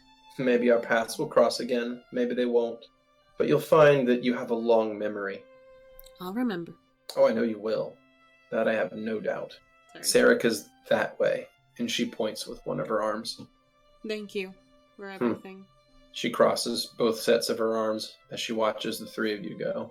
What a bitch. As you get out of earshot, Razor looks at you and goes, I don't understand what you were talking about. You couldn't see it. She has an illusion on her. What? What do you mean? She's like me. What, an asshole? No, she's a bitch. I'm a bitch too. Anyways, she's... And Yaculus will kind of gesture one of his hands down to his snake half. She's a Serpentes. A very strong one at that. Well. Supposedly there's one in Ville. I'd love to meet her. Ville is a dangerous land. Is it? It's full of humans. Well, I suppose for your sake we can avoid it for now. Till we make you the most famous hobgoblin there is. The kindest one in existence ever written in history. I can see it now in the book. She will actually punch you in one of your arms. She punches you in a bicep. I am not friendly, and I will not have you besmirch my good name. Yaculus playfully licks one of his lips. Alright. Normally people like it when people are friendly, but never mind, you're the most ferocious and mean and downright awful hobgoblin I've ever met. Ooh. She'll lean in and say, "Don't you forget it." Oh. He's trying not to laugh. Of course not. I never will. If I had my sword... I promise, Razor, I'll never forget you. Ever. Okay? Care about you forgetting me or not? Oh. Well, whatever history book I end up writing, I'll write you however way you want to be written down. Write me down as the only competent member of your little crew, and the one keeping us all alive. I wouldn't We're write moving about through myself. a desperate and horrid swamp, filled with witches and humans. For the sake of a small little girl. Look, I'm traveling with you to get away from my overzealous tribe, alright? Mm-hmm. So happen to be helping you and your little friend. Don't get the wrong idea about me. Wasn't planning on it. Good. You're doing it. Perception. Perception check. Woo! I got another 24! She's blushing again. Very, very subtly. You're doing it again. You know that, right? What? What are you talking about? Don't even think about me in any such way that could be friendly or more. You're fine, okay? Pretend all you want. I'm just saying I notice. You notice what? You. You don't notice anything. You notice me? She says with kind of a disgusted tone. Ugh, not like What is that supposed to mean? Not like that. Don't flatter yourself. Jeez. Please. You're not going to make this trip any fun if you keep acting that way. This trip isn't supposed to be fun. Why not? Because this is survival. We're supposed to be getting somewhere in one piece, not having a joy hike across a swamp. Why not survive and have fun? I'm just saying. You've never let your guard down, have you? Try not to. It's a good way to get knocked out. Alright, I'll give you that. But just don't try to rain on my parade, at least. And Yaculus, I think, with 2 arms, is actually kind of holding the bottom half of Hester, just to make sure that she stays up. Sure. While the front 2 are just kind of talking with his hands. Right. You really hate me that much? For a second. I thought for just a second. Maybe you were starting to enjoy my company as a friend. Make a perception check. That's gonna be a bad one this time. Oh, okay, 16. Her jaw clenches. She kind of looks just barely kind of starts looking not toward you. Just starts to kind of avoid looking at you and clenching her jaw. Didn't say that. Fine. Make up your mind at some point and let me know what you think. But I'm not a fan of playing games when it's less serious, I guess. What do you mean? Look, there's only one person in my life so far that I actually expressed concern for in the past. She What, the raised harpy? me. Hester still won't fully know me, even as I drop her off. So your true self is a secret to everyone. Perhaps. Sorry. That's general wordage that I use to avoid such things. And is your true self as much of an unrepentant flirt as you? Is your true self as flippant and childish as what you present? I suppose that's what you need to find out. Is there more to you than this outward appearance? So you Yaculus more than- normally is smirking. He actually has a very stoic expression currently. The back of his jaw is slowly grinding. Perhaps I just don't trust anyone. Well, I don't trust you either, but I am traveling with you, so I have made allowances for this, and I am willing to sleep in your presence, and trust you'll not kill me, and you have done the same. I don't really care if I die in the end. What kind of foolishness is that? Someone who hasn't seen a real reason to exist yet. You don't need a reason to exist. Then You exist. That's enough. it's a bit You sad, exist. isn't it? No. You exist to improve yourself, to make a good life for yourself, to pass it on to the next generation. He It's kind of simple. has a sad look on his face that he turns to look at Razor with. You think I could improve, actually? Let's be honest, Razor. I'm a disaster. That we can agree on. You are a disaster. But I don't think you're incapable of learning. You managed to swim across a river. Having never Barely. swam before. That's something, right? I'm just glad I got you out of that water earlier. Perception check. Jeez, there's so many! This one's gonna suck. This one's gonna suck. See? Okay. 11. Okay. Yes, and I suppose I am as well. But had I not been waiting for you to cross as slowly as you were swimming, I would have been caught by those things. So it's not like you saved me or anything. If anything, I should be blaming you for it, right? Yaculus looks sad, but looks forward. People are really cruel. Razor. It's true. People are cruel. It's why you must become strong. I learned early that strength is the only way to avoid cruelty. They'll always assume something about you, you know. They can assume what they wish. Take solace in that I know the truth. And what is your truth? That I will become better. I'll become stronger. I will lead a tribe of my people. And eventually we will become secure and self-reliant. It's a good dream. Yes, it's the best. It's what my people deserve, and it's what I'm going to try to give them. And what is your truth of me? That's yet to be seen. You're an unrepentant flirt. Your head is in the clouds. And you seem to not be able to take anything serious at any time. What about right now? Well, right now, you seem... Hester is asleep, and it is only you and me talking. So you put on this mask for Hester. I put on this mask for everyone. Then why did you take it off now? Because I'm tired. She's gonna stop and turn to you. Explain. It's not a mental or physical, it's an emotionally tired. Come on, we gotta keep moving. Very well. She'll start walking again. I have to get her home, I promised. We will. So, what is the real you, then? Normally I'd play a game with you and say, ooh, you have to find out for yourself. But there's no one around here to really play with. I despise games, you know that. Unless I suppose it's combat practice, but that's not really a game. Well, some people could think of it that way. No? I suppose I should say I try not to mince words. I state what I believe, and that is all. I am a hypocrite, my friend. I know. I hate people who lie to me, so I lie to everyone to avoid it. If everyone's always untrue, then join them. So you're saying there is a nugget of honor and decency somewhere under that hide? Perhaps. But no one's been able to find it so far, so who knows if it actually exists. Maybe I'm just sad. Just as you said, you've not dropped your mask for anyone before, so perhaps I'll be the one to find it. That nugget of decency. Perhaps one day I could even respect you. Doubtful. You hate me. She smiles. I suppose I do.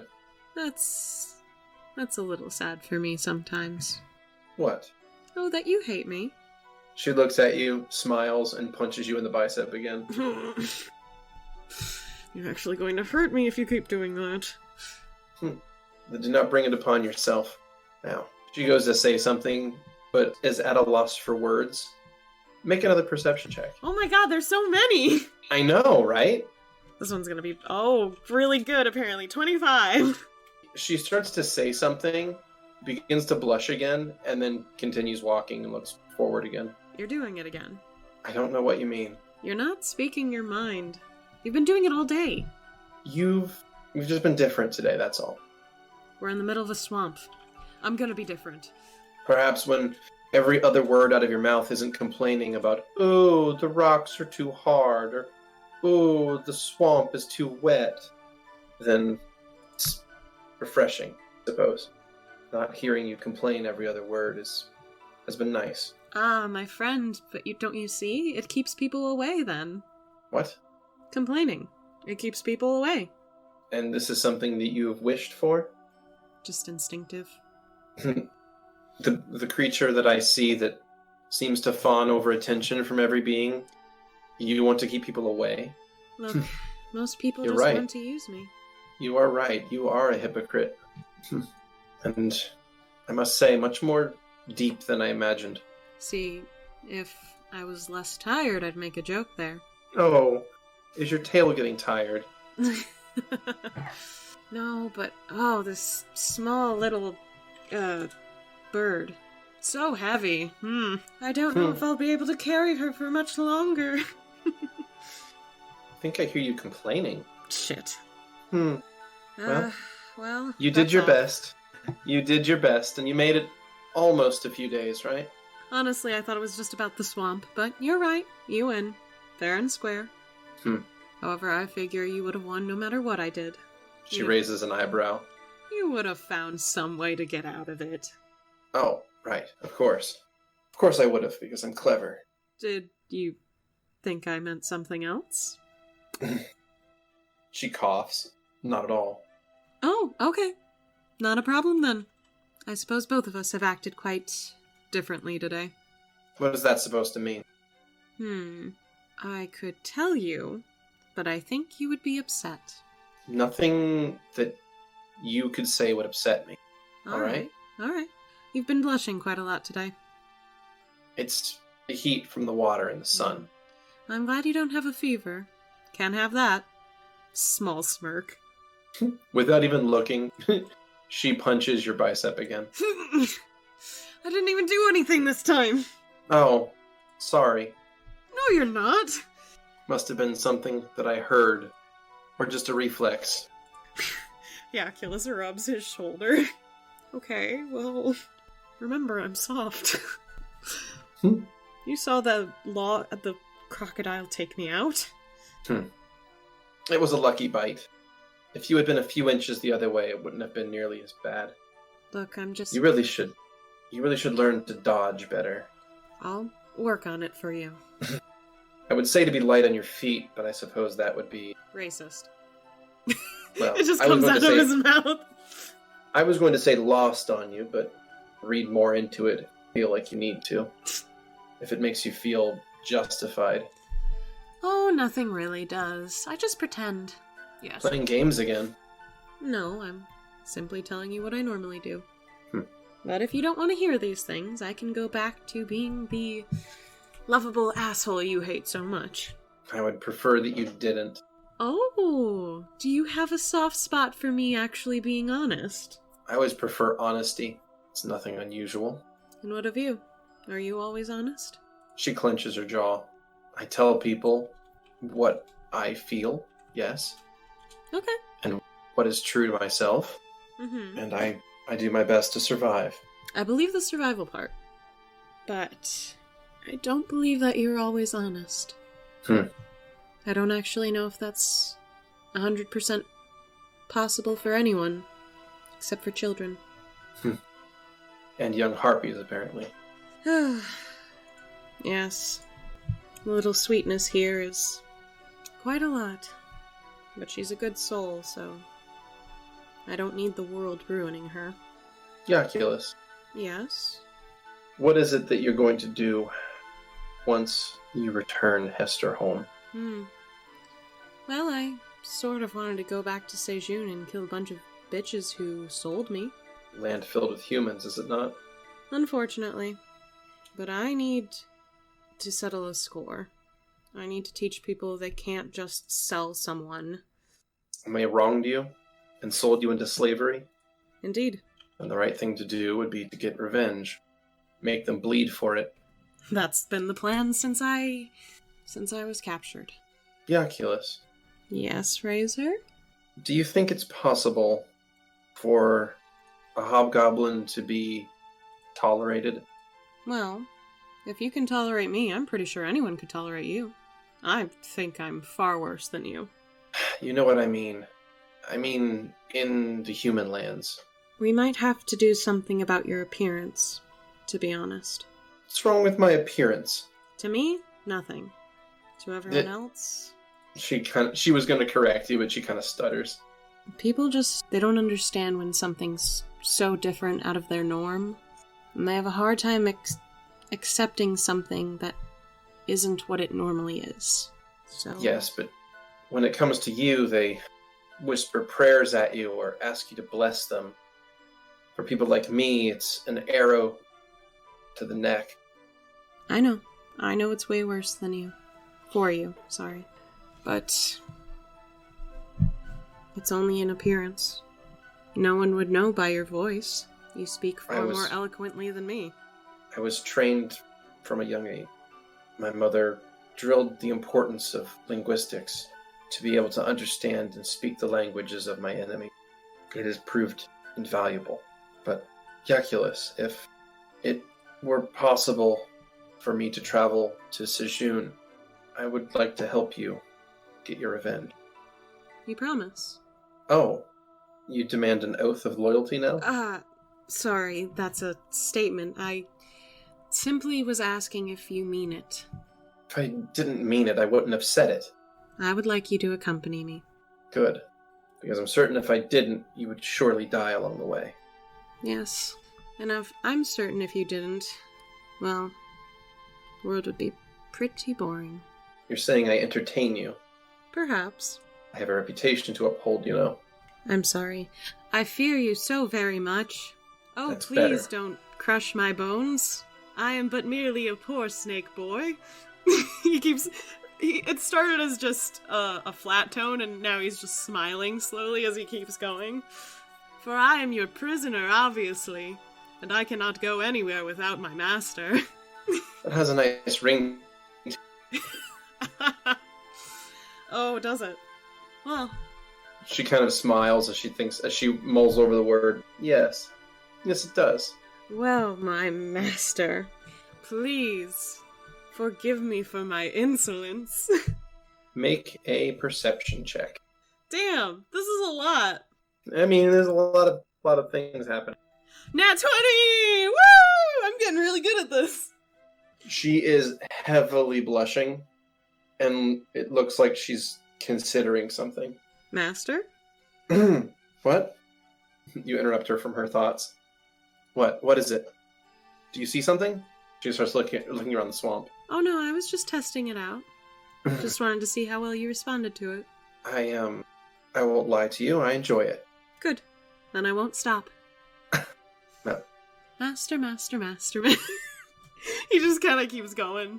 You can see as you do this, her blush continues to increase. The end of Yakulus's tail is just flicking back and forth happily. You can't see it because he's moving, obviously, but... You're not entirely sure, but she may be biting her lower lip. And Master, you would tell me anything, right? For I am but your humble servant. She turns... She stops walking and turns toward you and says, "What is it?" Oh, I just wanted to make sure that, you would tell me everything, because I'm just forever in your service, my master. He leans forward playfully. She's going to lean forward toward you. Uh-huh. And she's going to reach out and she's going to grab your neck like she did earlier. Oh, God. And start to squeeze and pull you in very close. And she's going to, whisper at you. And don't you forget it. Uh-oh. And lets you go and keeps walking. His hand's just on his neck. And he just looks shook. She kind of as she turns and walks away, she kind of has a spring in her step that she didn't before. Oh, all right. This is new. Yaculus is actually stopped dead in his tracks. After about 10 or so paces, Razor will turn and notice that you haven't moved, and she's like, "What's the holdup? Nothing, Master." Come on." He starts going as fast as he can as a snake boy. So, the two of you will continue to travel for the rest of the day. And Yaculus is actually quiet unless she says something.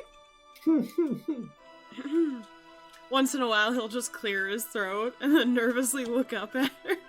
And then look back down. Do you have something to say? No, not at all, Master.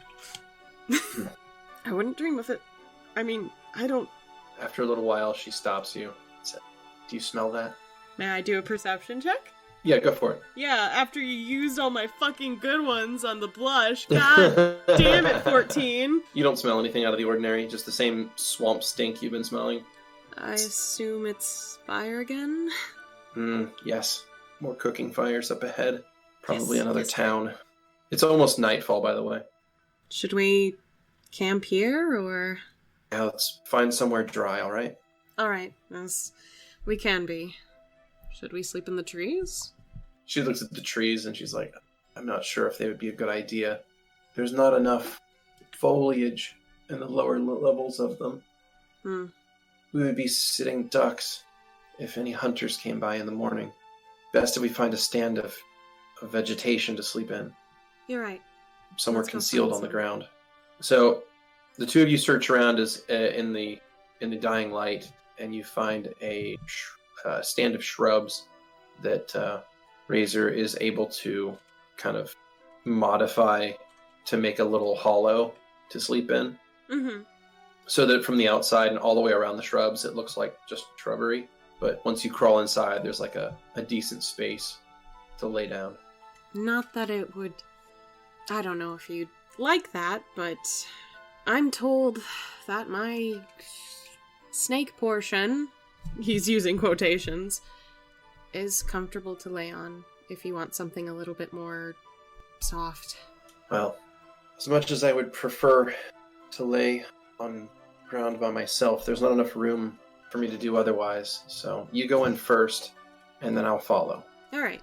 And so Yaculus will go in and he'll kind of coil himself in a larger ring to make up pretty much the entire boundary, and it kind of has this little area in the middle. Mm-hmm. Like you're pretty much going to fill up the space. Yeah. He pokes his head out. Okay, you're not gonna like it. I already know that. She climbs in after you, and you've already got Hester kind of propped in there. And she's never really recovered from the slumber spell. She's kind of been sleepy all day. Yeah. She's kind of woken up here and there, but hasn't really stayed awake for very long. And Razor's going to climb in and kind of just climb across you, because there's nowhere else to be other than on you at some place or another. Mm-hmm. Doesn't matter if she's on top, it's the stepping portion where it's like... Well, she's not standing. She's on all fours. Okay. You're sort of inside the shrubs. Just... So it's almost like a little vegetable room. A little room made of vegetation, right? Yeah. Just find whatever's comfiest for you, okay, Master? You say that, and you kind of, since she's on all fours on top of you, you can feel the movements of her body, and she kind of like twitches when you say that. I wonder if I say Master in front of Hester, if she'll start repeating it too. You say that out? Do you say that out loud? Oh yeah.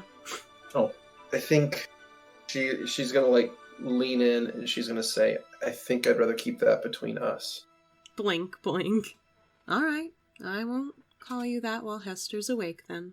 At least, not when she's in earshot. Wouldn't want her getting the wrong idea. That's all. Of course not. But you are my Good. master, are you not? Smirk, smirk, smirk. She's going to move up to where she's like basically over top of your upper half. Mm-hmm. And she's going to like lean in and she's going to put her hand around your throat and she's going to get real close and she's going to smile with her pointed goblin teeth. She's going to say, "And don't you forget it." And let's see, I have to make a little save here. Yeah, and she's going to follow that up with a short, ferocious kiss on your mouth. Why does she hold my neck? I'm so scared every time. This must be a goblin thing. This must be a goblin.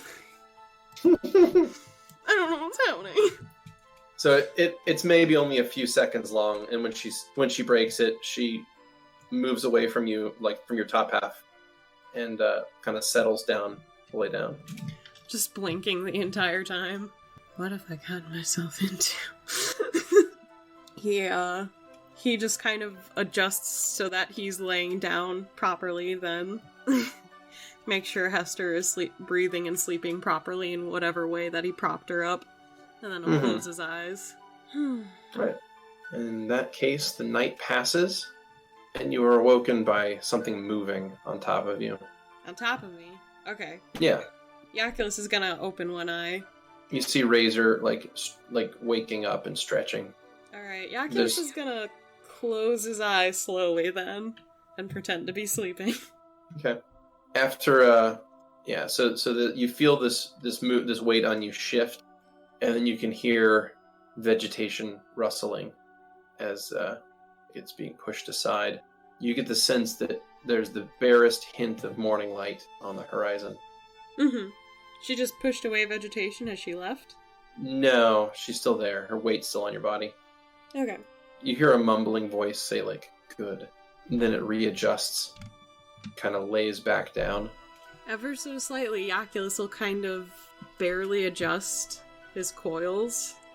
Mm-hmm. Just so there's, like, kind of a small bump throughout it. It's kind of like a slight stretch almost, but still staying in its coil. Mm-hmm. Just enough to see how she reacts. Just to bump under her? Yeah. Because it's funny. She's going to push down on your tail in that spot. And see what happens. Just jumps up. Or at least his arms kind of go up where his eyes widen. She turns and kind of like stares daggers at you. Doing? Stretching. What are you doing? I was checking to see if the coast was clear. Then why did you hit my tail? You pushed me with it. I was stretching. I know how your body works, alright? Okay, well, maybe you should learn. I suppose I should. Blink, blink. He didn't anticipate that to be so easy.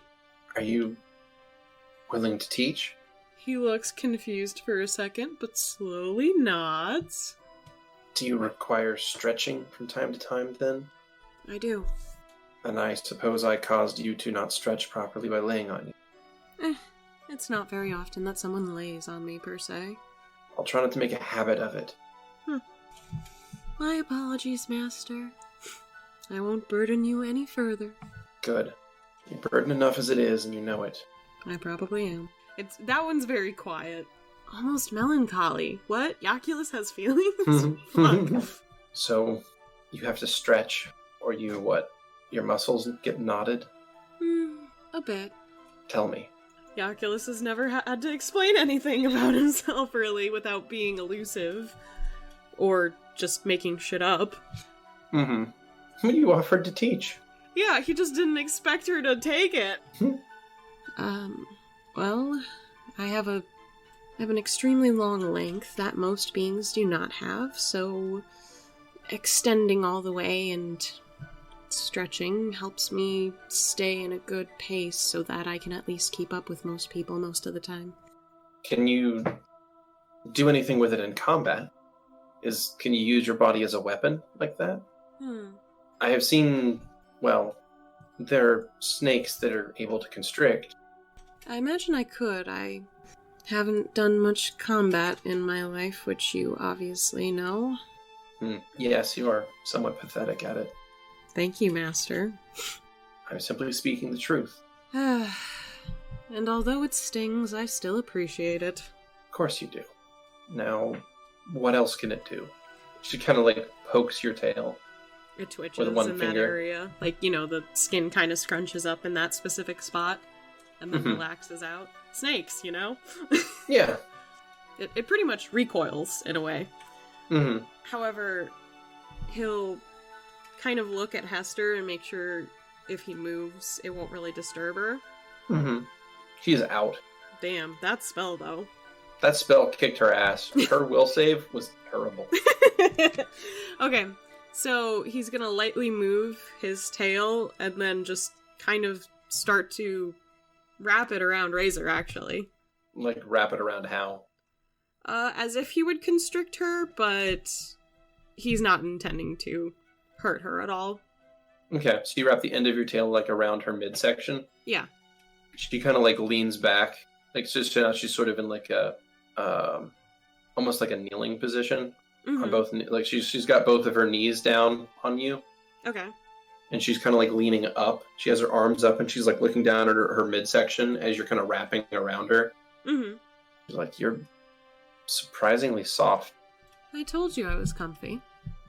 Are you sure you're able to constrict something? Because you're not really doing anything to me. His eyes kind of narrow, and he'll give her a squeeze. Now, this is something you've never attempted before. Yeah, I know. What do I need to do? Well, here's the trick. Not all snakes are capable of constriction like that. What? Well, not all snakes are not all snakes are pythons, right? Yeah. Not all snakes are constrictors. Many of them don't have the muscle and the strength to do anything like. And it appears that you would be similar to those. So it appears you don't really have the musculature to crush someone with your. You're able to squeeze, but it's not really hurting or like forcing air out of the lungs of your prey like it would if you were a constricting being, right? Yeah. So it's just kind of like a warm hug, like a tight hug. She kind of like looks at you and she's just like, is this... I assume you're doing this so that you don't harm me, right? And that this is only like a show? He looks disappointed by himself and just lets go and kind of starts to just lean over on his elbows and look away. He's pouting. Was that the best you could do? Yaculus. He's not looking at her. Wait, look at me. No. You disobey your master? She moves in and she puts a hand around your neck and turns your head to face her. What do you have to say for yourself? What do you want me to say? I want you to apologize. I'm sorry, Master. She's going to tighten her grip on your throat. Say it again. I'm sorry, Master. She seems satisfied by that, smiles. Good. Now, do it again. She holds her arms up. He looks confused, but wraps his tail around her midsection again. All right, go ahead. He tries to squeeze. He looks very confused. Are you not familiar with the concept of training? Is that why you're so weak? He bites his lip. Ugh, you are, aren't you? You've never trained for anything in your life, have you? Look, I just thought the swords were cool. Oh, dear. Aren't they? Yes, they're very cool. Meanwhile, I'm using a stick. Look. You pity me. I want you to survive, and I'm going to do my best to make sure you do, alright? Okay. That means training. So squeeze harder. Alright. He'll try to squeeze harder. Make a perception check. Okay. There we go. Oof. 12. You're not sure if you're succeeding or what, or if she's blushing, but she does look a little flushed. Alright. He's gonna try a little bit harder then. Starts to grit his teeth a little bit as he concentrates. Alright, make a strength check, please. Oh boy, you know, that's a great stat right there. Oh yeah. Oh yeah. Oh! I nat 20'd. You nat 20'd. Oh no! You push as hard as you can, and you try and you try and you try. And she is going to lean forward, and she is going to start kissing you. That's immediately his tail's just off of her. And she stops. She's like, Why did you stop? I don't know why you're kissing me when I squeezed you. She suddenly looks very embarrassed. I think it's time we go, alright? Nope. He wraps her back up. Or at least tries to. No. You're not running away that easily. It's nice, that's all. The tightness? It's, well, I suppose it's the strength as well. Then I'll try to get better. I should hope so. I can overpower you easily. And maybe you like that. I would like a challenge more. A very small end of his tail kind of flicks her hair back. Okay. She grabs it with one of her hands. Yaculus, although is trying to keep a calm composure, his eyes are a little bit wider because he's like, please don't rip my skin off. Yes, well, I promise to get stronger for you, Master. Good. Now, do that again. Yes, Master. Alright, he'll do that again. Okay. So, you begin squeezing, and she starts to lean down to try to kiss you again. And then you hear a voice. Oh, shit. Auntie, are you fighting? Yep. And then, for Razor's sake, he just moves his tail away. He's pushing her away, pretty much. Oh, yes, we're training. Isn't that a hoot? Oh, okay. Did you sleep well? Uh-huh, I heard noises. Oh, yeah, that was, aggression. Mm-hmm. Oh, is everybody okay? Of course. Me and Razor were just having an argument like normal.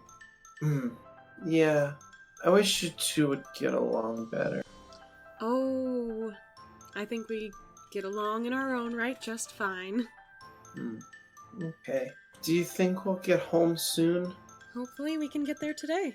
That would be really nice. Wouldn't it? Are you gonna fall back asleep, sweetness? I don't know. Should we get moving? Yaculus just looks over at Razor. She has a look of genuine, concern on her face as she looks at you and looks at the harpy. I'm really tired. Oh, just go back to sleep, sweetness. I can carry you like normal. Oh, okay. Night, Auntie. Night, Hester. Sweet dreams. Her eyes kind of close slowly. She sort of puts her wing over her head. While that was happening, Razor has her right hand on your chest, and has her long semi-claw-like nails are kind of digging into you slightly. You know that hurts, actually, right? Does it? Why do you hate me? Again. Did I do something wrong? Not at all. I was startled by the child, that's all. And so you gave me claw marks. Oh, they'll heal. No, I'll be forever scarred. Don't you know my flesh is so soft and porous and blue? Well, I can speak to the first. It is very soft. I know, I moisturize. Honestly. I have no idea how you can be quite this squishy. Okay, I thought you meant soft as in... Got it. I can work on it. I promise. Well, you'd better. If you're going to be surviving enough to make people bleed that have wronged you in the past. Ah, but I'll have you by my side. Good. It's your only chance to survive, I'm sure of it. Oh, but what if I meet another scary person who wants them to be my master? Ooh. What will you do then? I would have to kill them. Is that so? I've laid claim to you. Shit. There's slight fear. Slight fear every single time. Well, alright then. I look forward to you defending your honor and mine as well. Master. Yes, exactly. Shall we get headed out today? Soon enough. Where were we?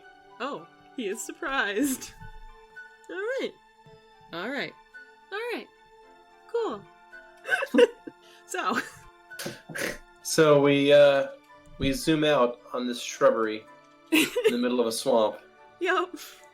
And the camera continues to pan outward, showing the entirety of the Zash Basin, with Serica just a stone's throw away in the grand scheme of things.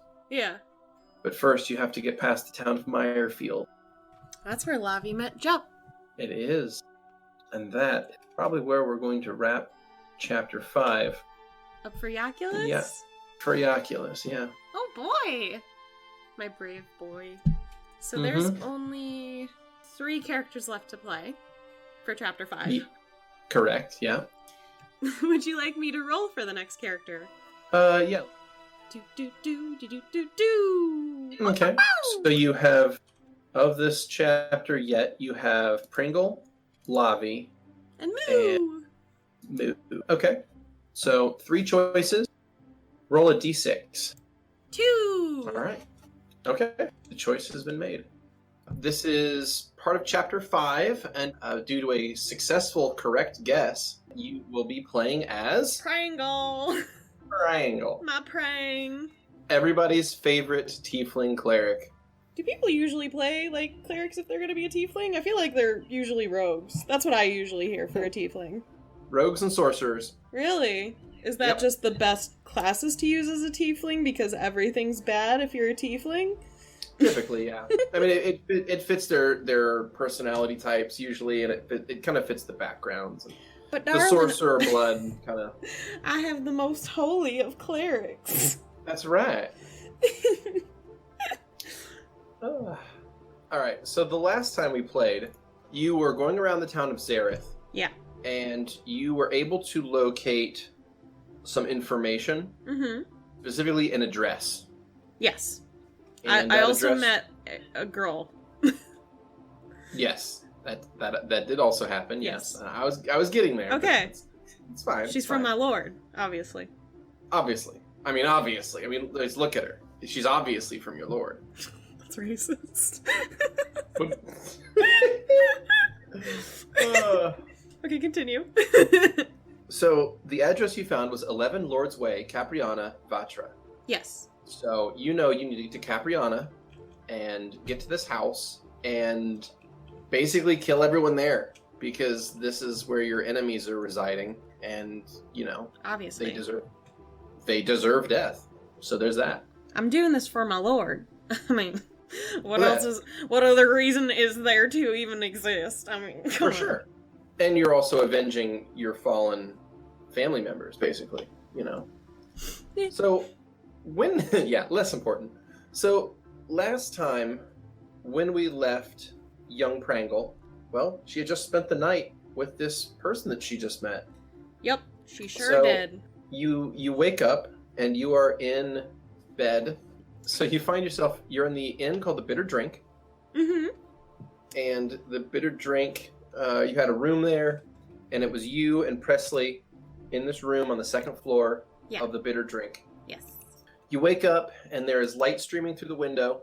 You have an arm kind of reached over, bringing you into like a little spoon position, and there is a tail wrapped around your left leg, like around your left ankle. All right, let's do this. Light's coming through, though. It's morning, obviously, right? Yeah, it's morning. Sun's up. All right, I'm gonna try to get out of this embrace. Because I'm the big spoon, unless it's Asmodeus. Or I've got a contract that says otherwise. Then I don't give a shit. But this bitch ain't signed nothing yet. This bitch ain't signed nothing, and nowhere is she gonna be a big spoon. Damn it. She is emotionally a little spoon, let's be honest. Even if I'm shorter, she is mentally and emotionally a little spoon. She's got little spoon vibes, is what I'm saying. I'm doing a vibe check right now, and she's got little spoon energy. I was gonna say she's got that little spoon energy going on. Yeah. Okay.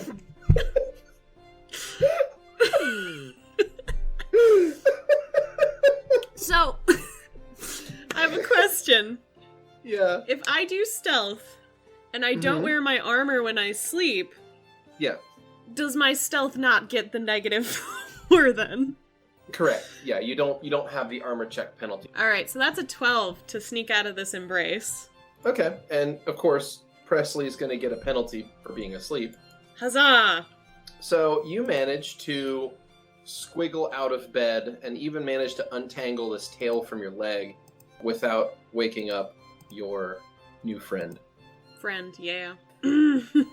She mumbles a bit but doesn't really fully wake up and kind of just ends up staying in somewhat the same position, but now just has an arm kind of reaching to where you were laying and having nothing there. All right, Pringle's gonna get ready for the day because, it takes her some time. She's gotta, get everything shaped up and ready. Gotta put on her makeup. Gotta put on her corset, which fuck. And then, the armor that's kind of there, hidden, because I fucking hate drawing armor, and my canon is that Pringle looks as innocent as can be. Of course. We just don't see armor unless I say we see armor. That's my headcanon. And that's fine. But it's there. Yes. Okay, so Pringle's getting all ready. She's actually going to... it's probably going to take her an hour to get ready.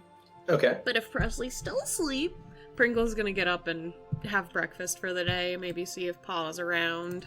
Okay. So you're at no point going to wake up Presley? No. Okay. Alrighty. Look, that's fine. She's making her use.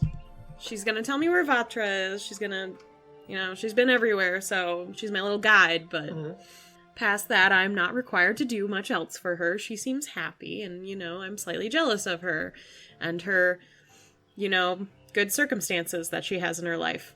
The fact that she was raised by a circus. Not raised on the street for the majority of your life till you're brought up by a cult. Not that Pringle would call it a cult. No, but Keni would. But I would.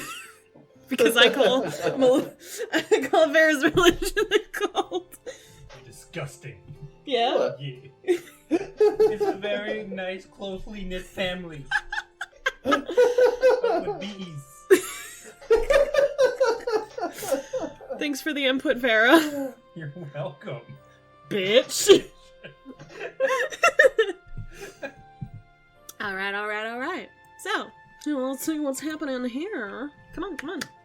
So, is Pa up? Is Lars up yet? I'm going down to get some breakfast. Okay. You go down and you find that, of course, Lars is up because he gets up with the fucking sun usually. Yeah. And I'm an efficient future daughter. Yeah, he is a very early riser. Well, good morning, Pa. Oh, well, good to see you're up and about. Well, of course. We have a schedule to maintain for sleeping hours, after all. Well, of course.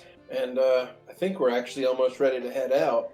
Oh, sugar. I gotta go wake up Presley, then. Well, today, not immediately, of course.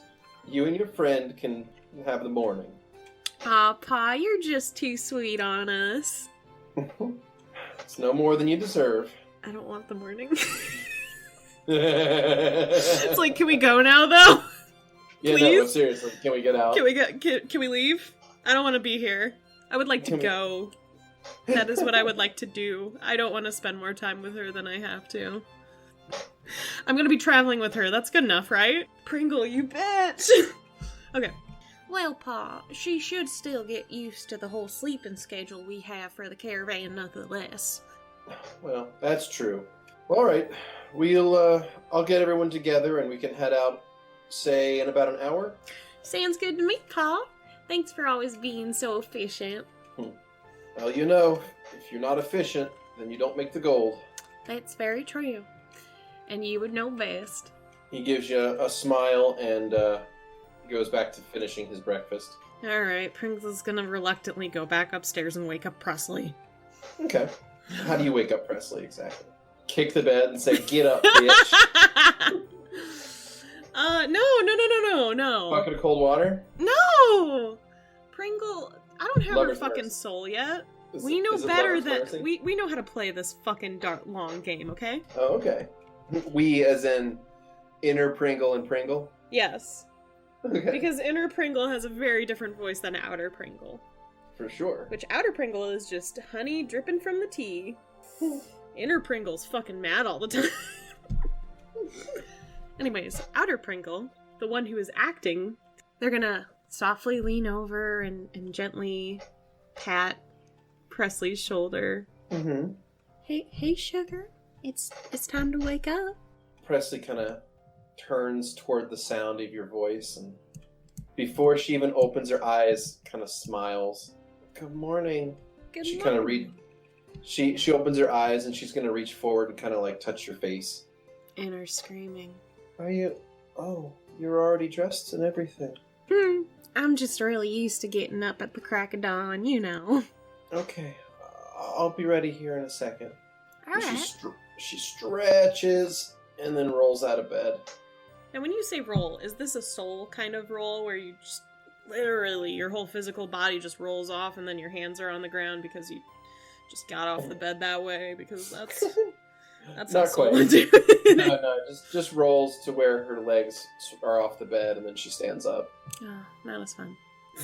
And then she starts to get ready. I mean, she's a lifetime traveler as well, so she's not unused to getting up early and moving. So Pringle's just kind of waiting patiently, but will go over to the window to look out. mm-hmm.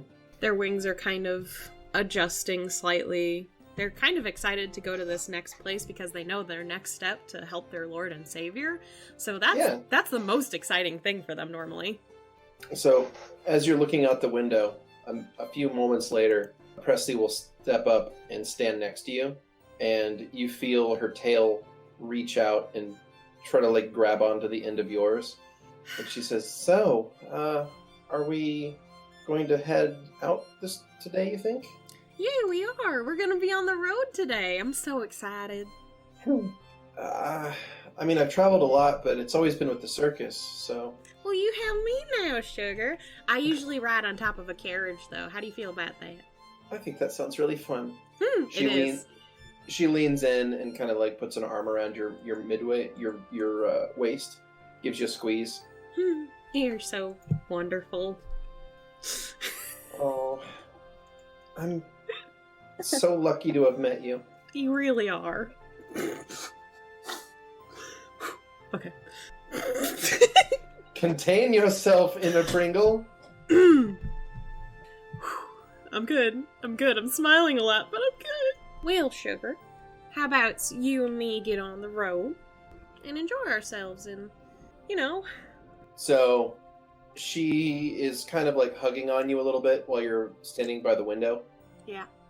And you say, yeah, it's time for us to kind of get moving. And she's going to say, I kind of wanted to talk to you a bit about last night, if that's okay.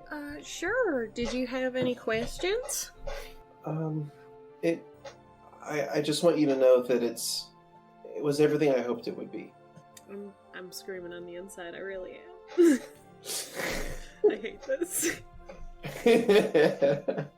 Oh, sugar, I'm so glad I could do that for you. Just so happy. You? She looks kind of embarrassed. I guess I just wanted to thank you for everything. Oh, you're welcome. Anytime. I regret the spaghetti of saying that immediately, actually. Her eyebrow immediately goes up, and she's like, "Do you think we have time?" Shit. Of course, sweetheart. We just have to make it kind of quick. Can you do it? She gets like a devilish smile, which works with her aesthetics, honestly. Yeah, not sure if that's racist either. Probably racist. That's probably racist for a tiefling, dude. Dude! You race against the Tiefs, yo! Am I racist against the Tiefs? Yes. So, now that you know that I'm racist against Tiefs, Yeah, continue. she is going to move forward and try to give you a kiss. Oh, well, obviously Pringle reciprocates because she plays everyone and she's a fucking bitch, so. And if this is continuing where I think it is... Yeah, we'll just fade to black. Yeah, we'll assert the situation and just fade to black so it goes as fast as possible because, Jesus Christ, she wants to be out of here. Right, exactly. Just really poor choice of words from Pringle there. Is it? I mean, especially Pringle. Well, if Pringle didn't want to do that, then it was a poor choice of words. Now, if that was like a Freudian slip, then that would be... I'm at a point where I'm not actually sure what you're talking about anymore. What?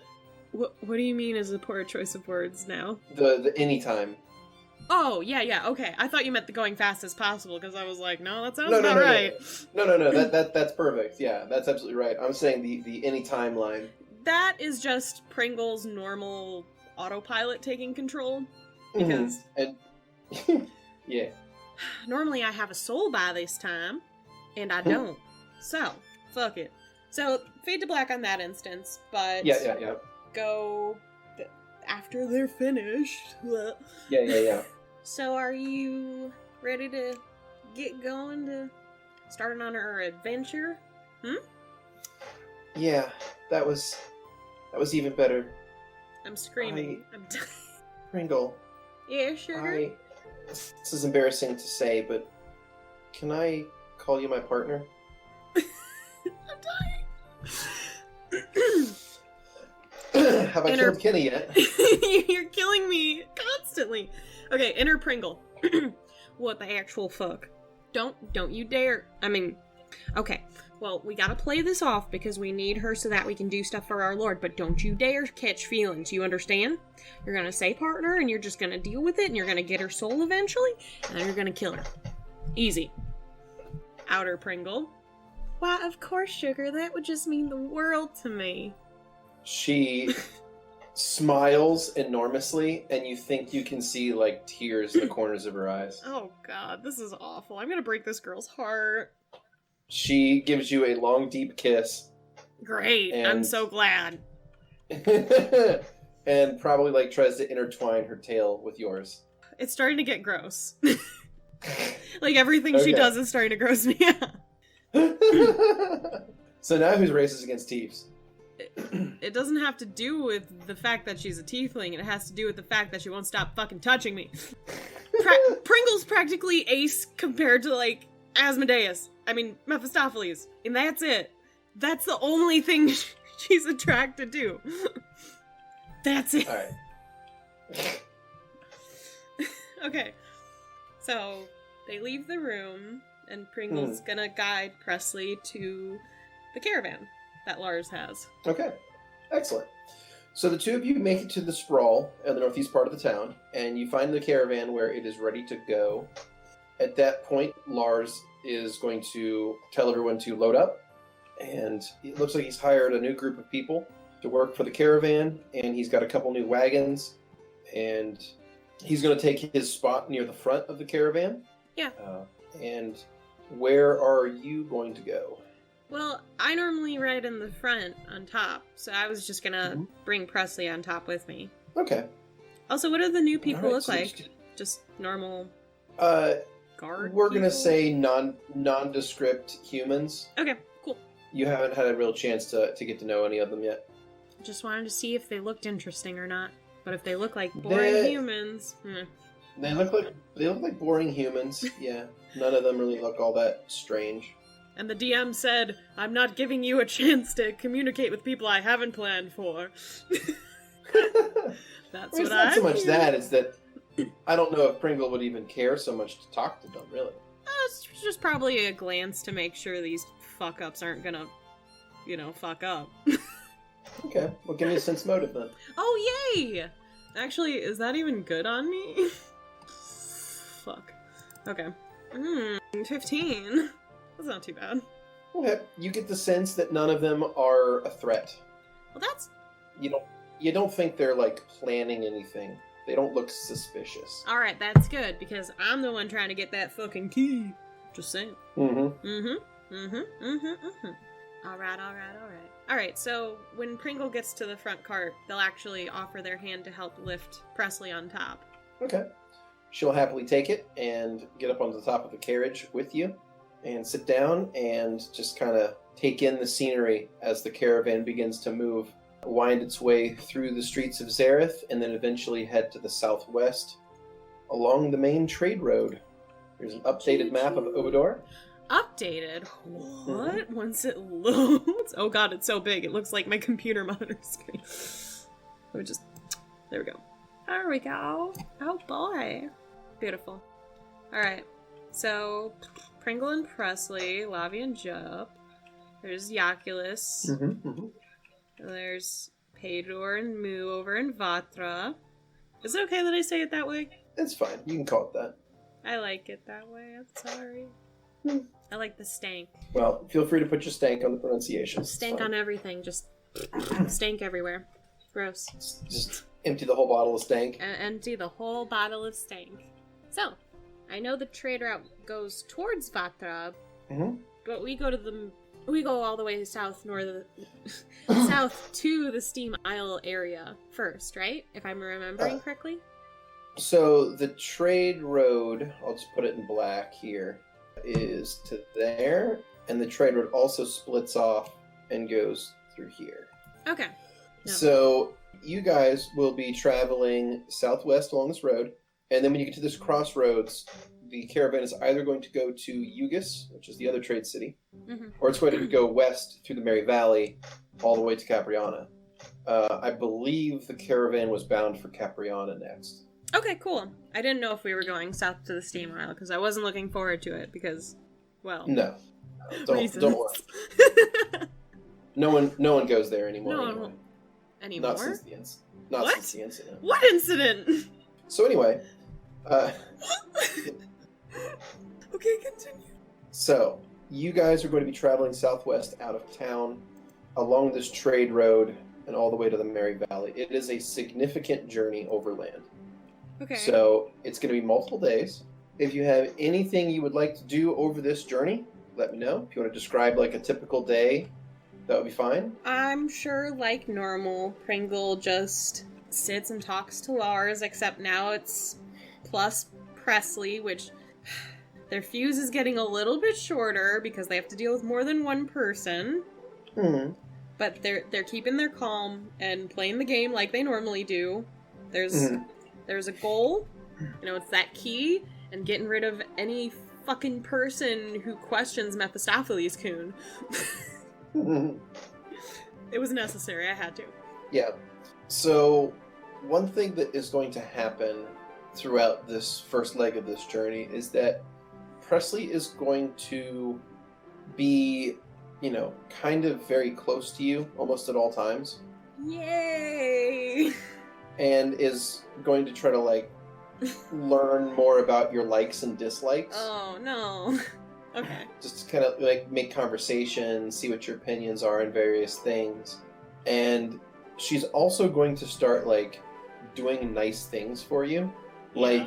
Sometimes when you stop, she's going to, bring back... She's going to go out and forage some things and bring back a particularly nice-looking flower, or she's going to cook something at the camp's cook site just for you. Ooh. But she's going to try to do nice things for you almost daily. She's going out of her way to be nice to you. Oh boy. So glad. Definitely not annoying to Pringle. Oh, certainly not, right? No. Why would that happen? No. Well, Pringle's gonna take it in stride. She's played this kind of game before, not so much with someone attached to them or trying to do nice things for them. That's really weird. Like, who's this fucking prick? Brown noser, ew. But they'll play along, they'll be nice, and of course they gotta make it look really good for Lars. Make that relationship look like it's the cutest thing ever to everyone around. So much so that everyone hates it. Probably except for Lars. Where he's like, my baby girl! And everyone else is like, oh my god, they're doing it again. Well, when you say, okay, I just want to make sure, there's not a whole lot of, physicality between the two of you. No, it's just overly cutesy. Yeah, Everyone it's just hates overly... that. It's very cutesy, and she's doing her best to try to, be very nice to you. Yeah. And, yeah. That'll take us through about a couple of days for sure. Let's see. We're gonna be going to the Merry Valley, right? Do we stop in it? Yeah. Yeah. Oh, cool. So, you guys, a couple weeks later, you get to the crossroads. You stop at the small town that's there, resupply what things you need, and then you'll head on your next leg of the journey that's to the west. what was Pringle's favorite drink? Drink. Yeah. Does Pringle have a particularly favorite beverage? Probably something with cinnamon in it. Really? What a basic bitch. Alright. You know, Fireball. Yeah. 'Cause, Okay. you know, fire. Well, it's a good thing you're near Gnome. No, it's a good thing you're near Gnome Lands then, because yeah, you're definitely gonna be able to get cinnamon whiskey from here. So, Presley is going to surprise you with a bottle of your favorite booze. Oh my gosh, Sugar, that is just the sweetest thing. You just come by every day with everything I like. It's so sweet. My pleasure. It's anything for my partner. I gagged. I'm sorry. Gosh, yeah, you're just the nicest. Since I've never dated anyone, this is real nice, Presley. Real nice. She's beaming at you. Pringle will smile right back at her, but inner Pringle's just like, all right, what does she fucking want? She's done everything that I would normally do if I wanted something from someone. Like, what the fuck? Bringing them things, being overly nice, flowers. I mean, come on, flowers, really? All right, what's this bitch's game? Seriously, Outer Pringle. Gosh, Presley, you just make my life so much better. I fucking hate everything. She laughs and blushes and says that the feeling's mutual, and then she goes, and then she'll go back to her normal spot on the caravan and, well, happily await the caravan's departure from the town. All right, so Pringle will just show off to Lars that Presley got her some booze, I guess. Look at what Presley got me, Pa. Isn't that just the sweetest? Ah, isn't that one that you really enjoy? It is. It's my favorite.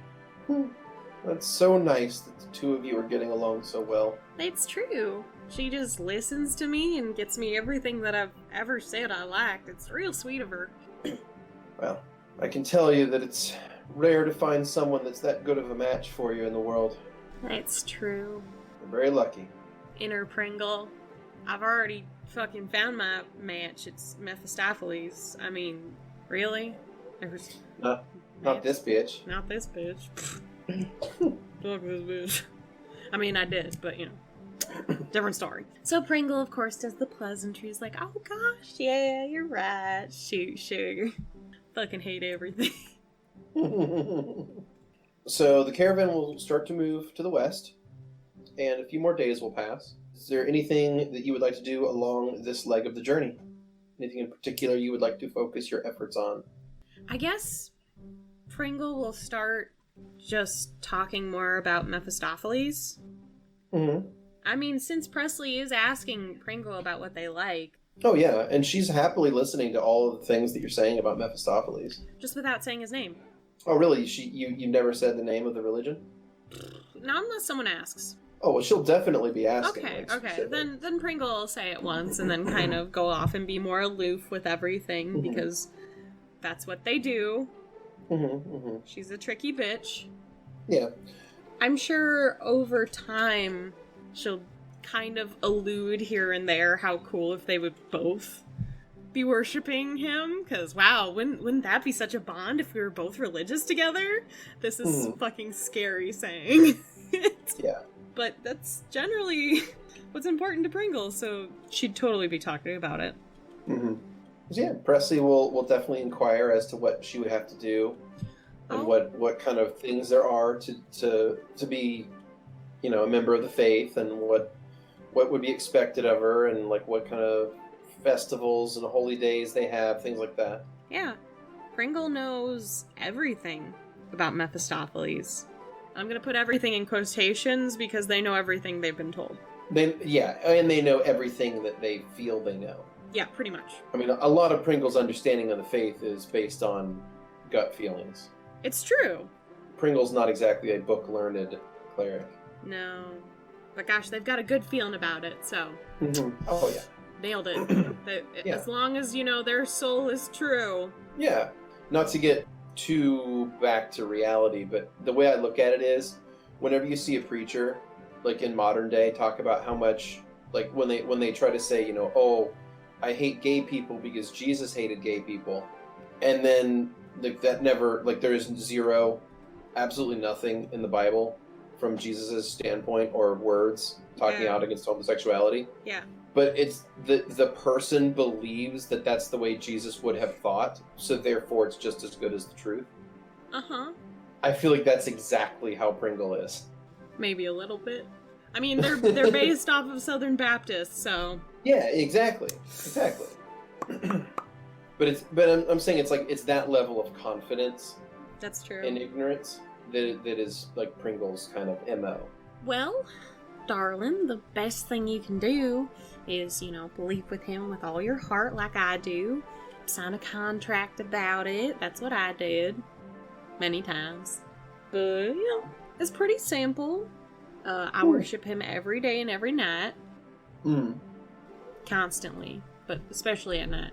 Yeah, I hear you saying things when you go to sleep. Yeah, that's sometimes. That's me thanking him and saying I love him. Well, that's really sweet. Pringle's eye is trying to not twitch, but it feels like that really sweet. Just, I know as a player, is just genuine, like, oh, that's really sweet. Mm-hmm. Pringle's fucking taking it a completely different way. How's Pringle take that? You fucking passive-aggressive bitch. I think she's genuinely happy. If you think that's she probably thinks that's really great that you have such a nice relationship with your deity. I kind of think that's really good. Okay, fine. Look, it's been a long journey. Misinterpret it. Oh, because it's Pringle, of course. Yeah, she's going to hear all this out, and she's going to say that she's really she's really happy that you love your deity so much. It's really something that she admires about you. Oh, thank you. I know he loves me too. And she starts to look embarrassed, and she's like, I don't know if it's too early to say this or not. I've never really... No!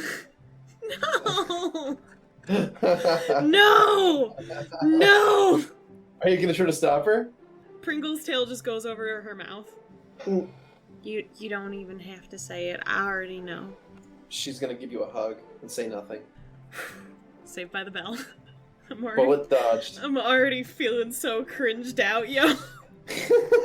Like, the beginning of this episode, I've been dreading it, because I've just been sitting here going, well, I'm gonna be cringing the entire time, because of Presley.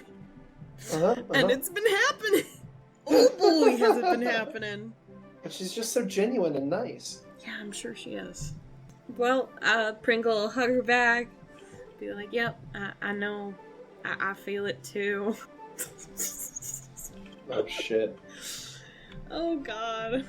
Do you want to make a bluff check if that was a straight up lie? Oh, God. Okay. Mephistopheles coon. 13? I'm going to roll a perception for Presley. Fail, fail, fail, fail, fail, fail, fail. Please. Fail, fail, fail. Fail, fail, fail, fail, fail, fail, fail, fail, fail, fail, fail, fail, fail, fail. Please fail. Please fail, fail. Fail, fail, fail, fail, fail. Okay. She's gonna continue giving you a hug, and then, eventually, when the hug has ran its course, she's gonna break the hug, and she's gonna say that she's ready to get back on the caravan and keep moving. You got it, sugar. Let's get on. I'll help you ride back up again.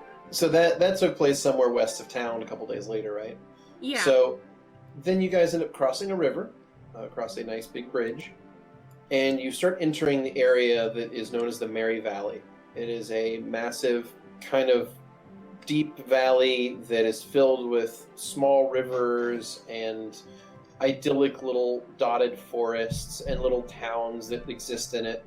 And in the northeastern corner of the Merry Valley is this enormous broken spire. Broken? Mm-hmm. Yeah, it's broken in half. It's like imagine this huge tower coming up out of the ground, like made of like rock, as if it was almost like molded from the earth itself. Yeah. And about halfway up, it snapped and kind of like fallen to the ground and like stuck in the ground. Not to put a halt on things, but this is just a player curiosity. Uh-huh. Was the spire broken in the first season of Check Please? No. Okay, that's what I thought. Alright, nope. Okay. Continue. Are you alright? Yeah, my brain's going. Okay. It's broken. It's broken straight in half. Yeah, it's like it's got snapped in the middle and sort of fell over. Yeah. So what was the top of the spire is now stuck into the ground at kind of a 45-degree angle. Okay. And yeah, it's just known as the Broken Spire these days. Okay. Good to know. So it sits at the edge of the Merry Valley and it's kind of like the border of the territory. So you guys travel in, and a couple days are going to pass, and it's like wide open enough that you can see these landmarks days and days away. You guys are heading to the west. You make your way into the Merry Valley. Okay. And you get to one of the cities inside the Merry Valley. It is a moderate-sized town, and it has like a large stone wall around it. A stone wall. Okay. Mm-hmm. Yeah, a big tall stone wall. All right. So the caravan will stop outside of the stone wall, and some sentries are going to call down from the wall. At that point, Lars is going to call back, and they're going to negotiate a bit outside the city, and then eventually the gates will open and traders come out of the town and come to you guys, not the other way around. Are they halflings? Mm-hmm. Yeah, they're halflings. They are halflings. Yeah. Okay. Yeah, they're halflings. Yeah. Okay, that's just what I wanted to know. I mean, this is all sort of from what you've seen in all the previous situations, like when you were at Zareth. Yeah. It was different. Like, you guys went into the town and then set up a booth, basically. Yeah. For this, they told you to stay outside the town, and then they're sending people out to you to buy and sell things. These are halflings. Mm-hmm. Yeah, in the halflings. place called the Merry Valley. Right. Okay. All right. What's up? I mean, maybe it's because in Check Please Season 1, we flew into the Merry Valley. Mm-hmm. But this just sounds weird to me. Everyone was so friendly. Yeah. No, you don't remember. I mean, Soul didn't see any walls or anything there either. Yeah. It was just kind of this idyllic. Also, the spire was complete and not broken in half? Yeah, that too. Oh, my brain. Okay. Alright, Pringle doesn't give a shit, or no. But me as a player, I'm kind of freaking out, okay? So, the halfling traders are going to come out and they're going to buy and sell some things from Lars, and he's going to do his best to kind of get the best prices he can. And all in all, they're a little bit standoffish, and they have a lot of armed guards with them. And Presley kind of seems to pay it no mind. Alright, if she's chill, I'm chill. What's the weird, ugly tree thing? Oh, that? Presley Yeah. points to the spire. Yeah, what is it? Oh, that's the Broken Spire. It's like a territory marker or something. Like the halflings don't really talk about it. It's kind of ugly. Yeah, I mean, it looks like it's made of stone, but it's kind of weird looking, right? I mean, it doesn't look natural. Yeah. I mean, there's stone trees. Peace out to Credor. Yeah, I don't know. The circus has come through here a couple times, but the halflings always make us set up outside of town. I don't think a single outsider has set foot in there in as long as I can remember. So we have to drive around the village? Mm-hmm. Ugh. I mean, I don't think they're going to let us in. They don't really do that. Weird. Their choice, I guess.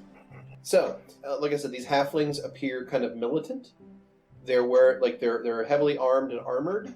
They have a strong stone wall around the city, and they have not allowed any outsiders into town for as long as Presley can remember, which is not terribly long, but still it's some time. I'm screaming on the inside, Beardy. Oh, yeah? What does this all mean? My character won't care, but still! So, a little bit of time later, the halflings will finish their purchases, and the caravan can continue on. Fast stop, I guess. Mm-hmm. Yeah, the halflings don't really care for visitors. Kind of a standoffish race, if you ask me. It's pretty weird. I've never met one, probably. But, I mean, I don't know, they're not that much shorter than me, per se. Well, they seem to be worried that, well, I suppose when you live in a place like this and you're surrounded by enemies, then it kind of breeds a certain mentality in you. You tend to become paranoid, I guess. They're around enemies? Oh, sure. I mean, you've got two pretty angry nations to the north and south of you. Each one, has launched attacks at different points in history to try to take the place over or burn them out. Now, of course, the halflings always seem to repel them. I mean, have you seen those walls? Like, I've heard that no one quite builds a wall like a halfling. But That's an interesting statement after all they're so short. Well, they're hard workers. That's true. You gotta give them credit for that, at least. They're just such an insular people. My mind is still boggled as a player, to be honest. What happened? And why is Zell probably dead? That's the feel I'm getting, because he protected the halflings. Mm-hmm. And if they had to build walls, that means no one's protecting them anymore. Yep. And his spire's broken. I mean, that's also a pretty big giveaway. Something big. Something real big happened. Now you see what I was talking about. When I said that there were some things that were going to happen this episode that... Well, it's definitely in the future!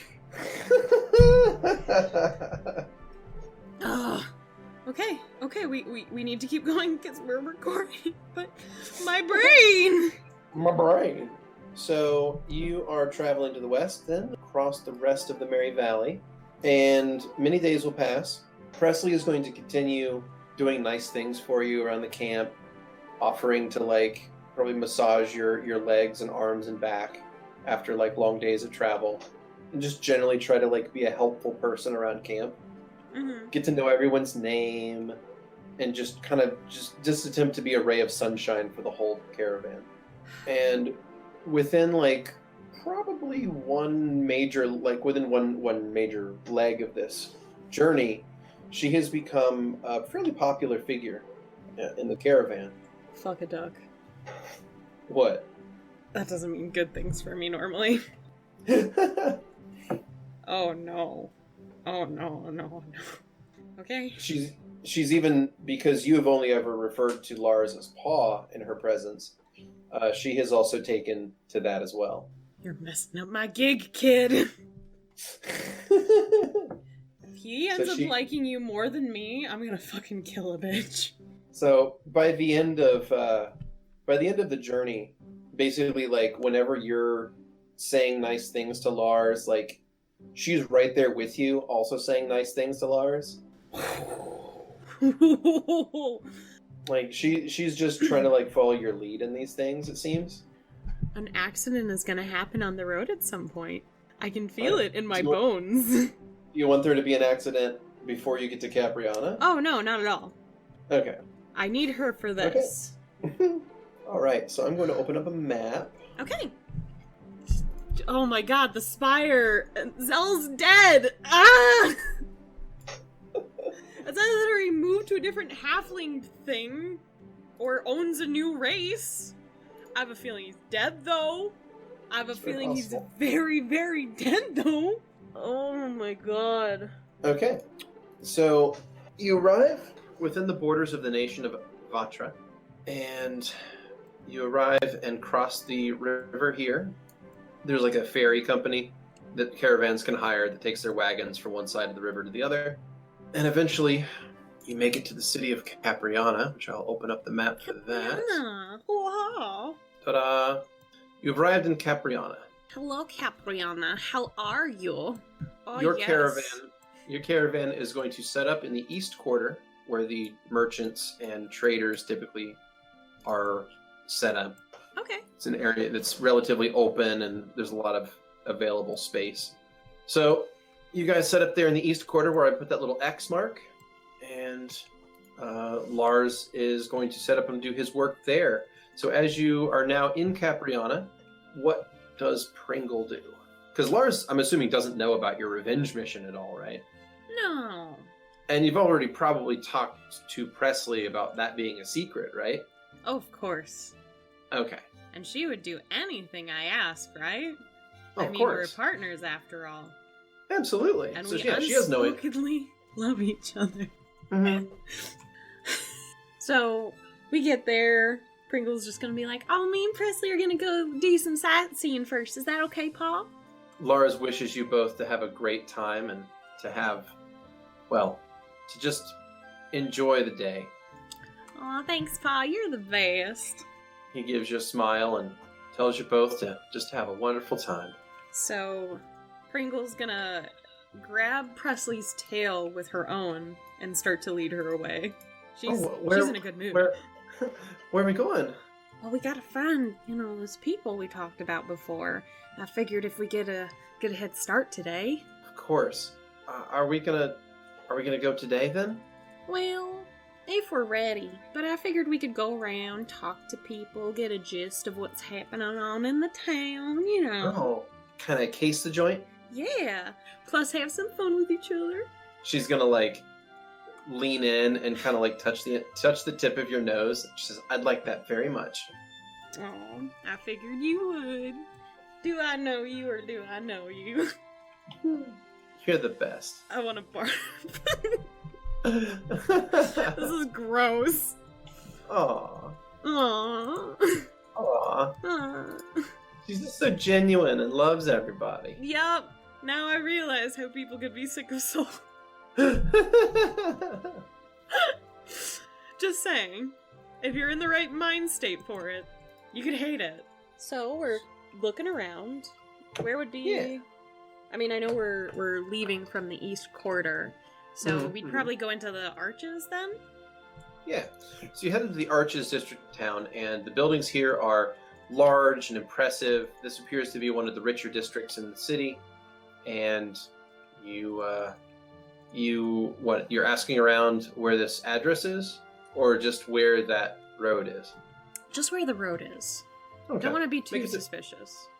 Make a diplomacy check to gather information. Well, that is my specialty, thank you very much. Nat fucking 20. 27 bitches. Alright, so you walk through the Arches, and you start having a conversation with some people, and you are directed to Lord's Way, which is going to be a street that is in the Arches. Okay. And it will lead you to the southwest part of the Arches district, where I have a pin called Lord Dashiell's mansion. Wow. What a coinky-dink to be here. What a coinky-dink. Of all places. Right? Mm-hmm. Alright. Who'd have thunk? Who'd have thunk? Mm-hmm. So, Pringle's gonna kind of look around. Does it look like, people have recently been in there? Does it look like the doorknob's been shiny as if someone just touched it? Stuff like that. It looks like some of the doorknobs are shiny as if someone has just touched them, but you don't see any lights on inside. There's no candles or fires burning that you can see, but that doesn't necessarily mean that it's not occupied. There's no smoke coming out of any of the chimneys, which is probably a bigger indicator that there's no one there, but you're not 100% sure without going in. Pringle's gonna knock on the door. Presley is about a step behind you. Is this what you should be doing? I mean, I thought we're supposed to be breaking in and killing all these people. Well, sugar, sometimes you just let other people let you in, and then take care of it that way. It's their own way of asking for, a merciful death. She nods. Okay. Well, I'm with you no matter what, alright? I know you are, Presley. I'd do anything for you just like you'd do anything for me. She's going to give you a quick kiss before whoever comes up to the door will come up to the door. Okay. So she gives you a quick kiss and then steps back and watches the door. A moment will pass and no one opens. Do you think no one's home? It's a possibility, but we should be prepared just in case. Alright, let's leave this place. Let a couple of minutes pass as we're in an alley or something in case someone saw us over here. I do tend to stand out after all. You? No way. Oh, sugar. You're too sweet on me. But we'll wait for some time to pass. And if I look at this building, are there any good entry points from the floors? Since I didn't see anyone inside because all the lights are off. There is a lattice on the building next to it Okay. that looks like you could climb up it and then jump across into a window that's partially open on the second floor. Alright. I'd have to take off my armor to climb. It looks like it's the only real, like, it appears at least to be the only way in other than the doors. Alright. But you only knocked on the doors. This is true. So No windows off to the side that I could just smash them. maybe. I mean, it might make some sound if you smashed a window. Oh. Can I test to see if any of the windows are open? Like, if I could open them? None of the windows on the first floor appear to open like that. They're just like solid glass pane windows. Okay. Alright. I'll have to put my armor back on in the building, I guess. Because I definitely can't make that jump or climb without taking it off first. So... Ooh. Alright, so... I'll fucking put my shield and armor in a carrying thing on my back, I guess. I don't even know how this works. Sure. So you unequip your shield and your armor. Yeah. All right. I would like to imagine if Pringle is to climb up this lattice wall, that they look like Nightcrawler while doing it. Okay. That's just a personal preference. Sure. So you're like jumping and grabbing with all four limbs at the same time? Yeah. Okay. It's a little too froggy styled than it should be, probably. Mm-hmm. But I'm gonna try a climb check for now. Okay, let's see if your style pays off. Reese's and Pieces. 8. Okay. You don't really make much success getting up that. So Presley's going to attempt. She's probably gonna get it. She's and she ends up actually like slowing down to kind of give you a hand. Oh, she's assisting me? Yeah, she's gonna assist you. So she is staying like at pace with you and helping point out like good handholds. Aww. So I'm gonna have her roll again. Just because you've charmed me, Presley, as a person. What? Just because, Presley's charmed me as a person, it's probably not gonna work on Pringle, but I appreciate how sweet she is. And would you like to make another climb check? I would like to, yes. This time you're gonna get a bonus from Presley. Alright, do I put it in or you just got it? Go ahead. Alright. Ooh, I nat 20! Alright. That would have been nice So for the acrobatics, she's giving you though. So she's giving you like encouraging words and then pointing out where to grab and being like, "Oh, you're doing great. You're a natural at this. Oh. Hey, when we're all done with our trip, you might have a future in the circus." She's so sweet. Why is she so nice? I don't deserve you, Presley. So the two of you climb up to the second floor, and you're up on this awning along the side of the building, and it's just a short jump across this alleyway to get into this open window on the second floor of the house. Make a perception check. Oh, okay. I'm real good at that as Pringle. You should be pretty decent at it, actually. I've got a +3, naturally. 14! 14! Oh, okay.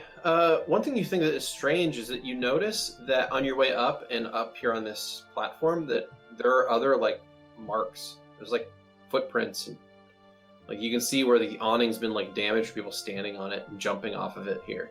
You're definitely not the first people to come this way. Pringle's tail's gonna flick in annoyance. Alright. Does Presley recognize this? No, Presley doesn't notice. That's suspicious. Pringle's gonna Do you say that out loud? Yeah. What's suspicious? Look I mean, at the awning we're... here. Wait, what? Look at the awning here. It looks like someone already jumped into this area. Whoa, you're right. There's like footprints and everything. This is really strange. So, we're not the first people to break into this house? What does that even mean? I'm not sure yet, but I'm sure we're gonna find out. My only problem is I don't exactly think I'm the best jumperer, Lee. Hey, Pringle. Yeah, Presley? No matter what happens in there... I got your back. I'll protect you. That's what I was gonna say to you, silly. She kind of gives you like a playful nudge on the shoulder.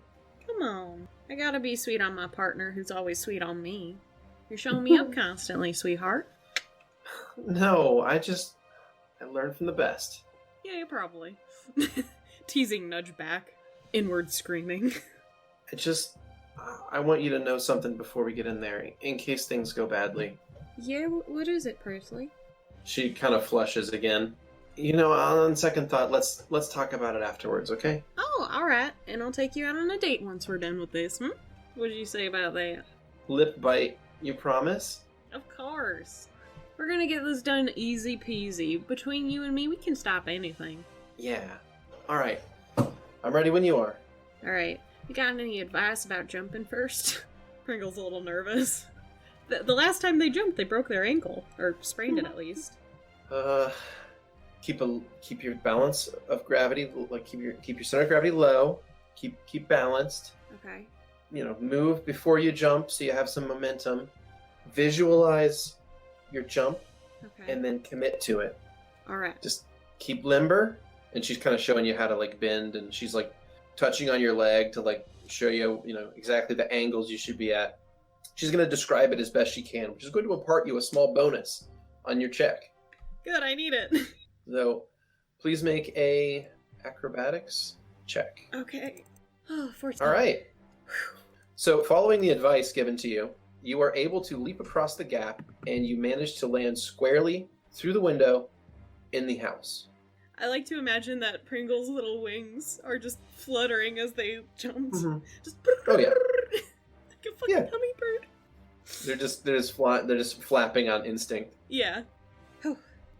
From the other, if you look back across to the other house and you see Presley standing there, like silently giving you 2 thumbs up, like Aw. looks super excited. So cute. Wait, I Her gotta tail be is- Pringle.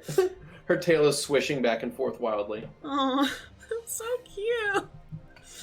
Alright, Pringle's just a little bit like, alright, that's sweet. Not that I care or anything. Is Pringle just secretly a tsundere? Maybe. Was she gonna say baka? No, of course not. That's Baka. Alright. All right. So Presley takes a stance, makes a little run, and then jumps and lands in the house as well. Miss Acrobat. I mean, she's not super acrobatic, but she's all right at She's it. part of a circus. It counts. She's spent time with acrobats. It counts. Doesn't mean she is one. It counts. Okay. I'm gonna say it. It counts. Acrobat. Acrobat. Acrobat.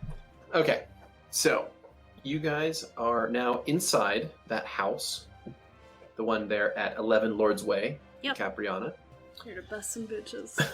and you find yourself in like a small study. It looks like it's been abandoned for some time. Okay. There's a door at the far end of the room that is closed. Alright, Pringle's gonna listen in first. Make a perception check. Okay. Presley is going to be like padding around the room very silently and like looking at things, and then also like she's absent-mindedly like touching things with her end of her tail. Like she'd be looking at books, and rather than just like reading them, she's like running her tail across the books and things like that, Okay. which is actually just picking up dust onto her fur. But anyway, Fine. you listen, and you're kind of just honestly, you're probably distracted by Presley moving around. Yeah. You don't hear anything. You know how sometimes someone will be doing something in the background while you're working, or some instance, Yeah, and it just totally throws you off. Get hyper fixated on whatever noise they're making for some reason, and you can't concentrate. That is my entire life. Yeah. You have just described my entire life to me. That's Thank you. ADHD. Yeah, I know. I live it. Welcome to my party. Hyperfixation buddies. Woo! Woo! Or you noticed a room is just a little off and you have to clean everything so that the room feels better, and then you can work. Yeah, because it's wrong, and if you don't fix it, it will drive you literally crazy. Yep, and you'll just keep thinking about it while you're trying to work, and for some reason Yeah. you're working really slowly if you're just constantly thinking about it. So you get up a couple of times trying to ignore it just to be like, oh, I'll get my brain off of it if I walk around or something. And then you come back and you're like, nope, it's still in my brain. I gotta do it. Yeah. And I don't know if you're the same way, but if you ever have like a lamp or something and it's been in the same place for a long time and then it gets moved even by accident, it's wrong and it will never be right again. and you try to put it back where it was, and it's not right. The lighting's off, Yeah. and it will never be right. That was every time you- someone moved my curtains when I was little. And I would futz with it to try to make it right again, and I could Yeah. never get it right. Yep. And my brain would just be like, "This is wrong. This is wrong." The light has to come through the curtains a certain way while we're sleeping. It's weird. Yes, or it's weird. Thank you. Welcome to the Hyperfixation Club. Woohoo! Yay! It's always good when you find people with the exact same neuroses as you. Dying on the inside. Okay. Anyways, who wants to play some dad? All right, you are Completely distracted. I can't distracted. concentrate. You're distracted because Presley is just too gosh darn cute. Sure, that's the word Pringle would use. Yeah, too gosh darn cute So to pay attention to anything else. fucking adorable. So fucking adorable.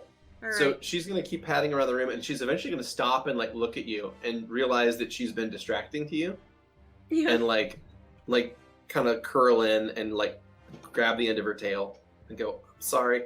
Oh, no, sugar, I just have a hard time concentrating sometimes. Don't you worry about me. But I might need some help. Can you hear anything across this door at all? She's gonna walk up and listen. She puts her ear near the door, and then she looks at you and shakes her head no. Alright, Pringle's gonna shrug and slowly kind of sliver it open. Okay. You slide the door open ever so slightly, and you can see that it opens up into a much larger room. Okay. There appears to be a walkway, kind of like a balcony, an internal balcony, sort of a catwalk almost, Okay. around the outside of a large room. You can look down and see that there are lots of shelves. It appears to be some sort of library in the middle of the room. It also looks very disheveled, like lots and lots of books have been pulled off of the shelves and stacked into piles. Okay. But no one's in this room. You don't see anyone, no. It's silent, and you don't see anybody. You don't hear or see anyone in there, rather. And if you open the door the rest of the way and walk in to the room, Yeah. you can look down and see that there are, like I said, piles of books on the ground. And there's also a door that's hanging open that goes with stairs continuing further down under the house. But there's also like hallways going off in other directions in the house as well. Okay. I guess I'll walk around the room and listen to hear if there's any sort of noise in any direction specifically. Okay, make another perception check, please. Oh boy, do I ever want to do that. So good at it. Oh, 13. Okay, not bad. Okay. You walk around and you still are unable to hear anything. Presley's gonna like look at you, kind of like use her hands and like without saying anything, she's gonna like tap on her chest and look at you.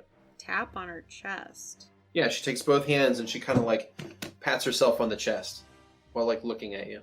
Me? Yeah. Pringle will pat, like return the same gesture and mouth me questionably. She nods and her tail reaches forward and taps you on the chest. I am so fucking confused. She's gonna mouth a word. Make a perception check to try to read lips. Okay. Oh. Okay, 22. I thought it was gonna be a nat 1. Yeah, it looked like a nat one to It me. looked like it was gonna be a nat.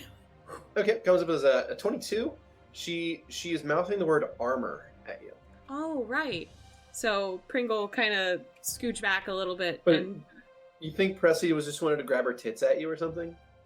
No, I thought she was trying to say follow me or something like that. Oh, no. She was like she's trying to indicate that you're not wearing any armor. Pringle. And if you get into a situation, you're not gonna have time to put any on. No, and I'll be too squishy then. So she's gonna help you with the armoring, which is actually a pretty significant bonus to speed of donning armor, is to have someone help you. Ah, yes, Esquire, of course. So she's going to help you, button and tie and get things where they're supposed to be. Wordlessly, of course, because, she doesn't want to get you both caught. Pringle will mouth thank you. She touches the tip of your nose and smiles. Alright, Pringle's gonna go downstairs, because we're on a second level, right? Yeah. They're gonna go downstairs, I guess, then?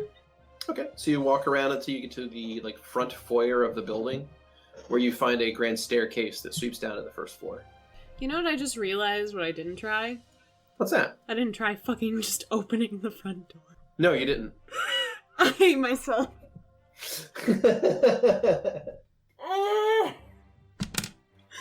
Fuck a duck. Okay.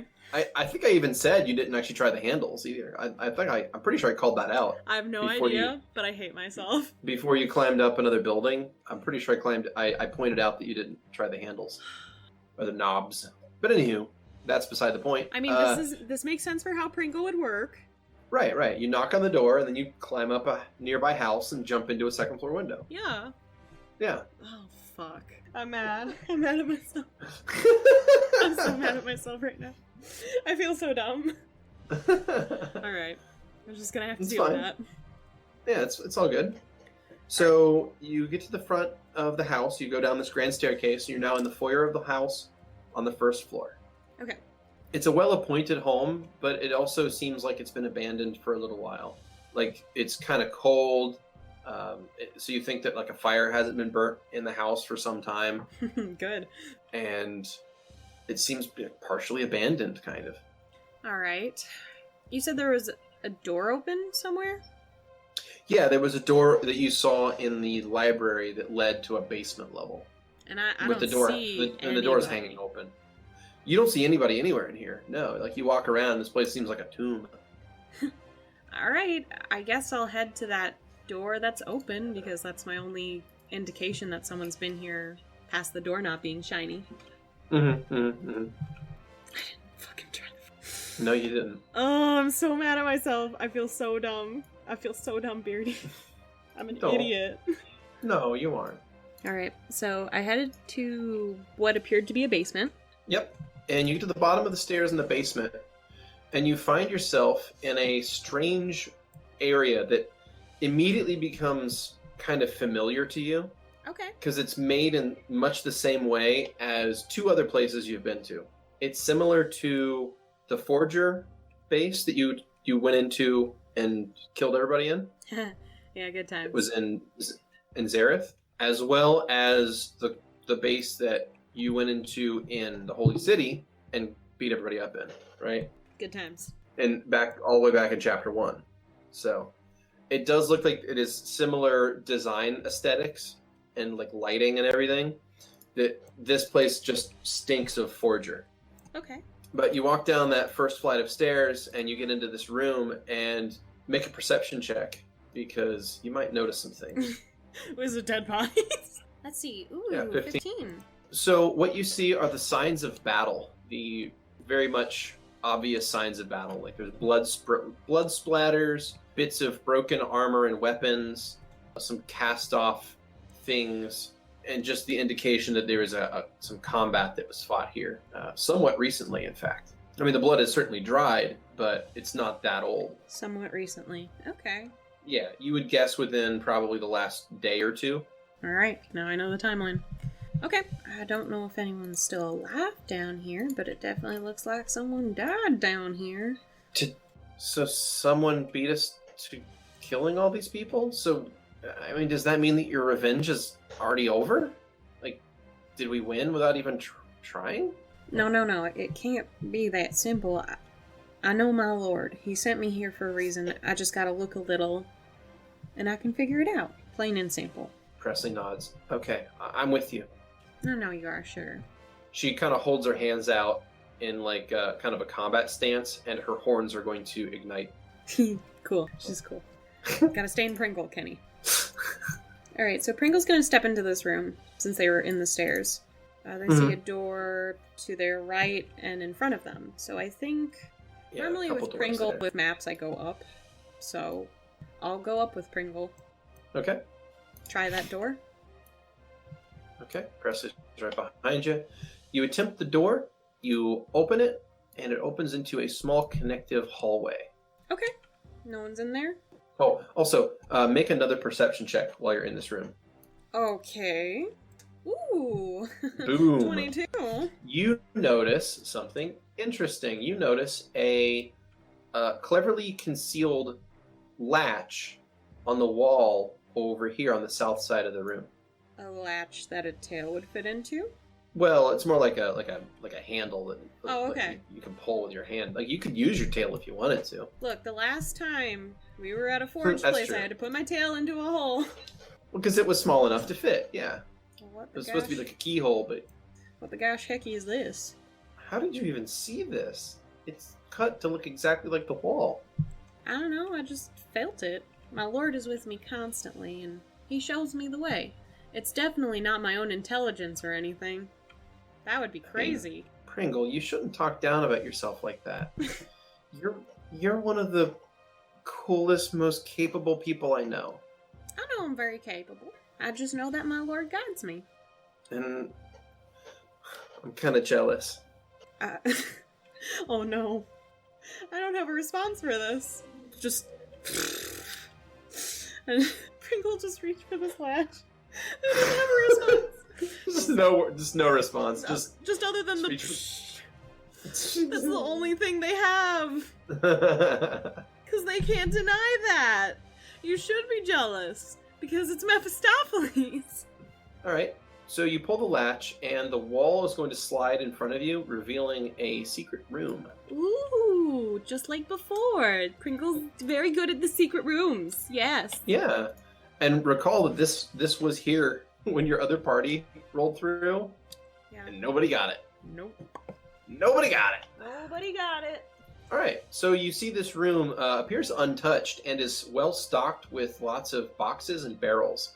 It appears to be a hidden storage cache. Alright. Whoa. What do you think's in there? No idea per se. But it wouldn't hurt to look around, don't you think? And help ourselves with some things? Absolutely.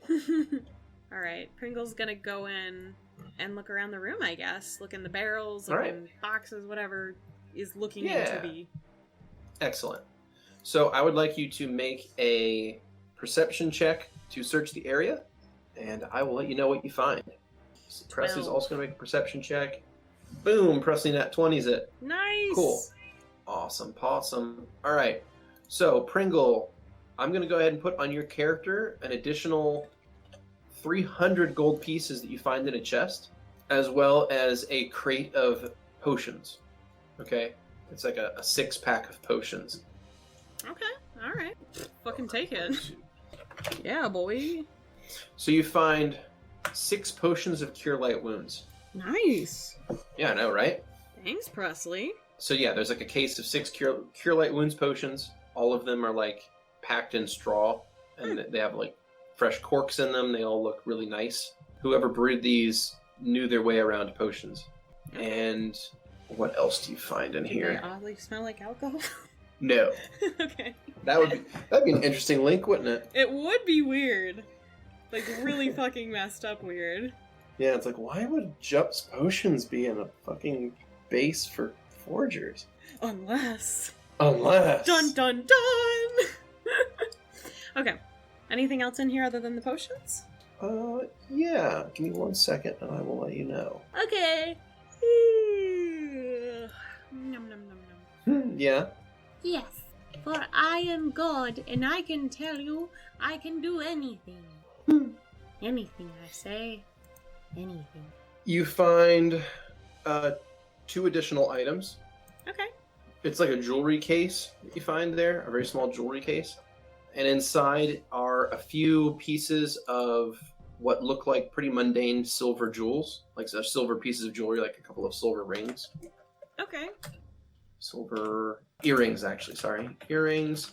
And in there, also with them, however, are 2 much nicer looking rings. Do you have a spellcraft to make a roll?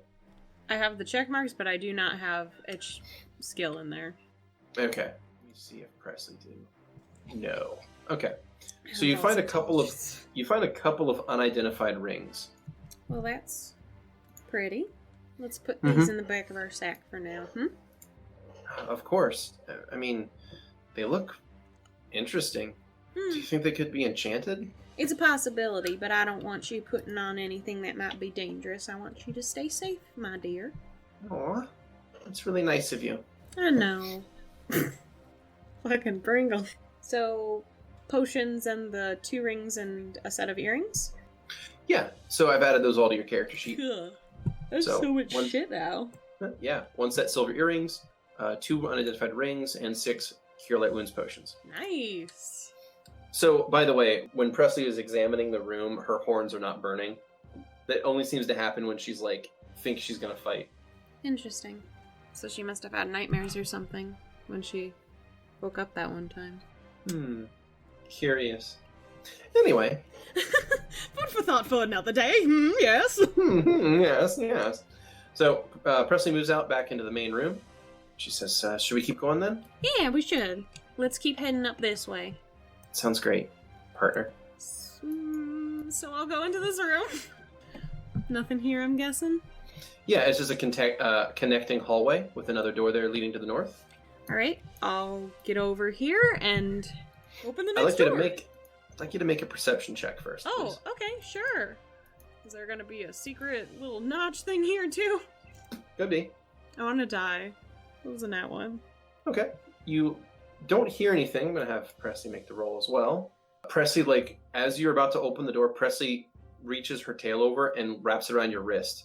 When you turn and look at her, she's got her finger up to her lips, and she looks very, like, alerted to something. Pringle a mouth. She points back to the room you just left, and she mouths something to you. Make a Oh boy. linguistics check. Oh, you're spicing it up, huh? Yeah, I'm spicing it up. 18! She's mouthing, I hear someone coming. Coming She nods. to the other room that we were just in. She nods again. Okay, Pringle's just gonna open this door in front of them and go in then. Oh, really? Okay. Yeah, if someone's coming the way we were just at, then we can hide Well, in this in- room. Yeah, into the room you just left, not into the hallway, but into the bigger room. Yeah. Okay, cool. So you open that door, and you see a smaller room with another room to the east. There's a door to the north and a door to the west. Alright, Pringle's gonna pull Presley in and then quietly close the door behind them. Okay. Once the door is closed, Presley's like, I heard voices. There's people on their way. Do you know if they came from upstairs, or...? I don't know. Maybe they came from that other door that we didn't go down. I'm not sure. Alright, let's just stay quiet. I don't want you getting into any hurt or any kind, you know? Hey, I can take care of myself, you know. I mean, remember, you and me are in this together. Yeah, and it doesn't mean I ain't gonna worry. Aww. She looks like she's resisting the urge to give you a hug. She's kind of just fidgeting with her tail while she does this. Pringle just winks at her and turns. Alright, let's see. Let's go into this hallway over here. And Pringle will point behind Presley. Mm-hmm. Okay, you approach this room, and I'll reveal the rest of it. It appears to be about a 15 by 15 foot room with one door leading north. Man, this map is a lot bigger than I thought it would be. I know, right? Did we literally just yeet into the correct direction? Oh yeah, that happens almost constantly. Really? Mm-hmm. Oh yeah. Yeah. Oh yeah. Players, a lot of times, they have a sixth sense about exactly where they're supposed to go. That's so weird. Mm-hmm. Alright, Pringle's gonna head into this room and listen at this door then. Okay, make a perception check. Oh boy, I've been doing so good. I would like to keep doing good. Yes, 13. Okay, you don't hear anything on the other side of the door. Alright, Pringle's gonna open the door then. Okay, you open that door. And you find a small connective room with a door to the west. Alright. Anyway, sorry, I didn't go into the functions of any of these rooms that you're in. The one you're in right now appears to be like a kind of a galley, basically, like a kitchen, sort of. Okay. This is like a supply closet here, and the next, and the room you were just in looked like it was kind of like a, almost a foyer-ish sort of reception area, but done up in like these markings of the Forger cult. So it's got like that forge symbol hanging from like banners on the wall. Disgusting. So this very much appears to be like a meeting hall of some form. Okay. Alright, Pringle will continue into this little hallway. Go up to the room on the map to the left. Mm-hmm. Sorry, sometimes I have to look at my hands That's adorable. when I'm doing directions because I will think the correct direction, but I will not say it all the time. So I have to concentrate on that from time to time. That's Directions awesome. are hard. Mhm. I'm better at pointing. That's fine. That way. I want to go that way. Kyle experiences this often when I'm giving him directions while we're driving. That's the worst. I'm sorry. I am the worst, you're right. Alright, I'm gonna listen in again, because Pringle's playing this safe, because I've got a squishy sorcerer with me. Okay. Ooh! 21! Okay, you listen in, and you don't hear anything through that room, but you do hear voices coming from somewhere to the south. Oh shit. Does it sound like... Oh, They're fuck. not particularly close or anything, no. Okay. But you just rolled high enough in your perception that you heard them. You heard a snippet of conversation from multiple rooms away. Okay, Pringle's gonna open the door, bring Presley into it, and then close the door behind herself. Okay. Boom, boom. And then you close the door. Right there. And this room appears to be like basically a feast hall or communion room. It's difficult to tell, but Ew. there's definitely like tables and things to sit at and probably to share a meal. I'll do It's the probably last also dinner pose white. real quick. Say what? Pringle will do the last dinner pose real quick. Oh, jeez. No, Jesus. Fuck you! Alright. So, the two of you get into the room, and you close the door behind you, and she's like, how many people do you think there were? I have no idea, Sugar, but it's best to avoid where we can until we have the slip up against them and not them against us, you know? Yeah, I think you're right. So where to next? Or do we just wait for them to leave? Just a second. Pringle's actually gonna go to the south door, which they're gonna assume is a room that they were in. Yeah, your spatial awareness is good enough that you know this would loop back around to a room you've already been in. Alright, I'm gonna press my ear to the door and listen to hear how close people are. Perception. Oh boy. Getting a lot of those. Oh, it looked like it was on a 15. It's an 8. You can hear muffled sounds, but you're not sure where they're coming from. Alright. Pringle's gonna look a little nervous and then shrug. And then head over to the door to the left on the map. Okay. Listen in Here on you go. that. Make another perception check, please. Because that's what this game is today. It's Perception Mania 14! Alright. You can hear voices coming through this door, really relatively close, enough that you can almost pick up snippets of speech. What snippets am I picking up? You hear, sure this is the right way? Pringle's Swear gonna... we've been through a couple of these. Pringle's gonna grab Still haven't. Presley's tail and start leading her to the south. Mm-hmm. And open that door instead. Okay, you open the door and you reveal the room that's already revealed there. Yep. And then I'll take her with me to the south and then close the door behind us. Okay. Alright, there was definitely people in that other room. Alright. And Pringle will go over to the door to the left again, but in this room, Yeah. and listen in again. Okay. Oh, an 8 Well- again? Well, guess what? That's still successful. Really? Oh, that's not good. Because the voices are on the other side of this door, and the doorknob is turning. Can I have an action where I would just hit what's in front of me? Like, just since I see the doorknob turning, I have my mace readied. Can Do you want to attack the door, or you want to attack who's opening the door? I want to attack who's opening the door. All right. And just whisper, "Get ready." Oh no! Well, this is unfortunate. Okay. The door opens. You see a human, a guy wearing kind of studded leather armor. He's got a bow slung on his back. He's opened the door, and you are going to swing. So if you're going to attack, make a swing at the target there in front of you. Yep, can do. Oh boy. Sorry, Bernie. Oh, I nat 1. Great. That's a nat 1. I'd like you to make another attack to confirm, please. Oh boy. What? Okay. So that's going to be a miss. You don't confirm the critical miss. Okay. You do swing and miss. So 'Cause I nat that 20. happens. Yeah. What? And It's going to add Moo and Paydor to the initiatives there. I'd like to think that Pringle got trigger happy and just swung at the door instead. Like, tried to move too fast, and it's right above Bernie's head. Yeah. No, Somehow. you do actually manage to roll initiative, so you're actually get to go first. So there's a human archery-looking person standing in front of you, like a ranger of some form. Yeah, I as a player am very confused about one other thing, though. What's that? The fact that Jup's in this room? Oh, wrong guy. Oh! Sorry. Okay, I was like, how did Jup get here? What happened sorry. to Lavi? I was freaking out. I fucking grabbed the wrong NPC. I'm sorry. Oh my god. That was dumb of me. Oh, I was like, what does this mean? I'm learning so much today. That would have been a twist for me. Yeah. Sorry about that. That's okay. That was supposed to be Bog. That would have been silly. Alright. So, Pringle. Yeah.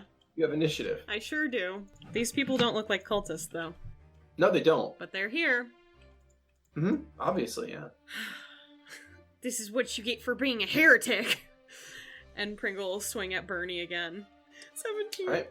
That's a miss. Oh, whoa. Okay.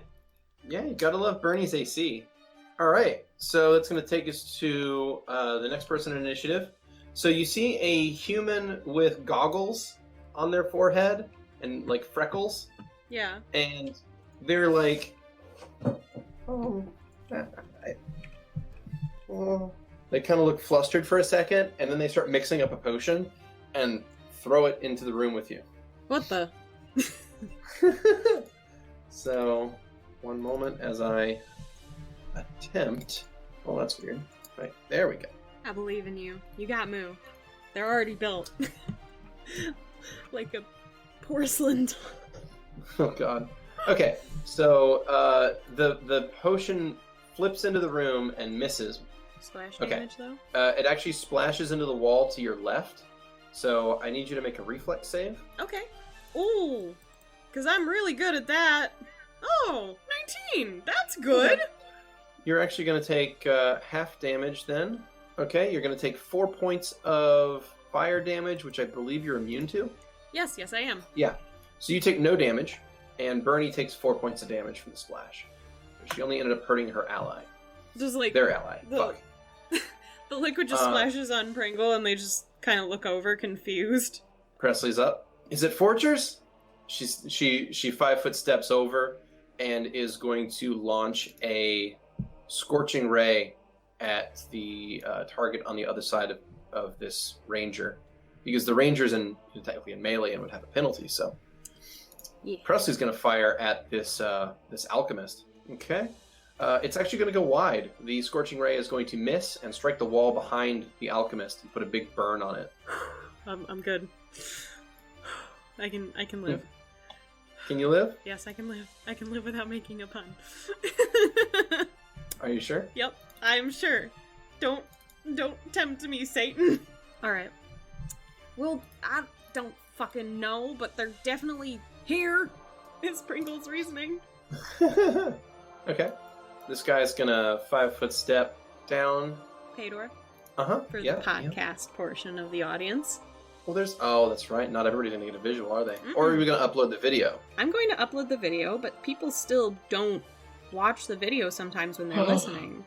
Madness. I do that Pure a lot madness. with a lot of YouTube dude. Incredible. I am trying my best here to make it an enjoyable video, as well as a listening experience. Fantastic. Thank so you. Paydor is going to 5 foot step down and take an arrow shot at Presley. The arrow, however, is going to go wide. It was a rapid shot, so he gets a second fire, and misses. Fuck. They miss. Alright. Takes us to the ball. Doing great as a team. I know, it's fucking fantastic. It was like this is a whiff fest. Bog is going to 5 foot step back and look and see Pringle and Presley and is like, they don't look like forgers, what he's going to say. Pringle immediately starts to have their body language change when they hear that. And that's going to take us back to Bernie, who is going to 5 foot step away because he still carries no melee weapons. Yeah. And he 5 foot steps back. Or actually, he's going to make a withdrawal action just to go back to here. And that takes us back to Pringle. What'd you say about forgers? You're not part of The heretics? No, we came here to... Well, we killed a bunch of them already.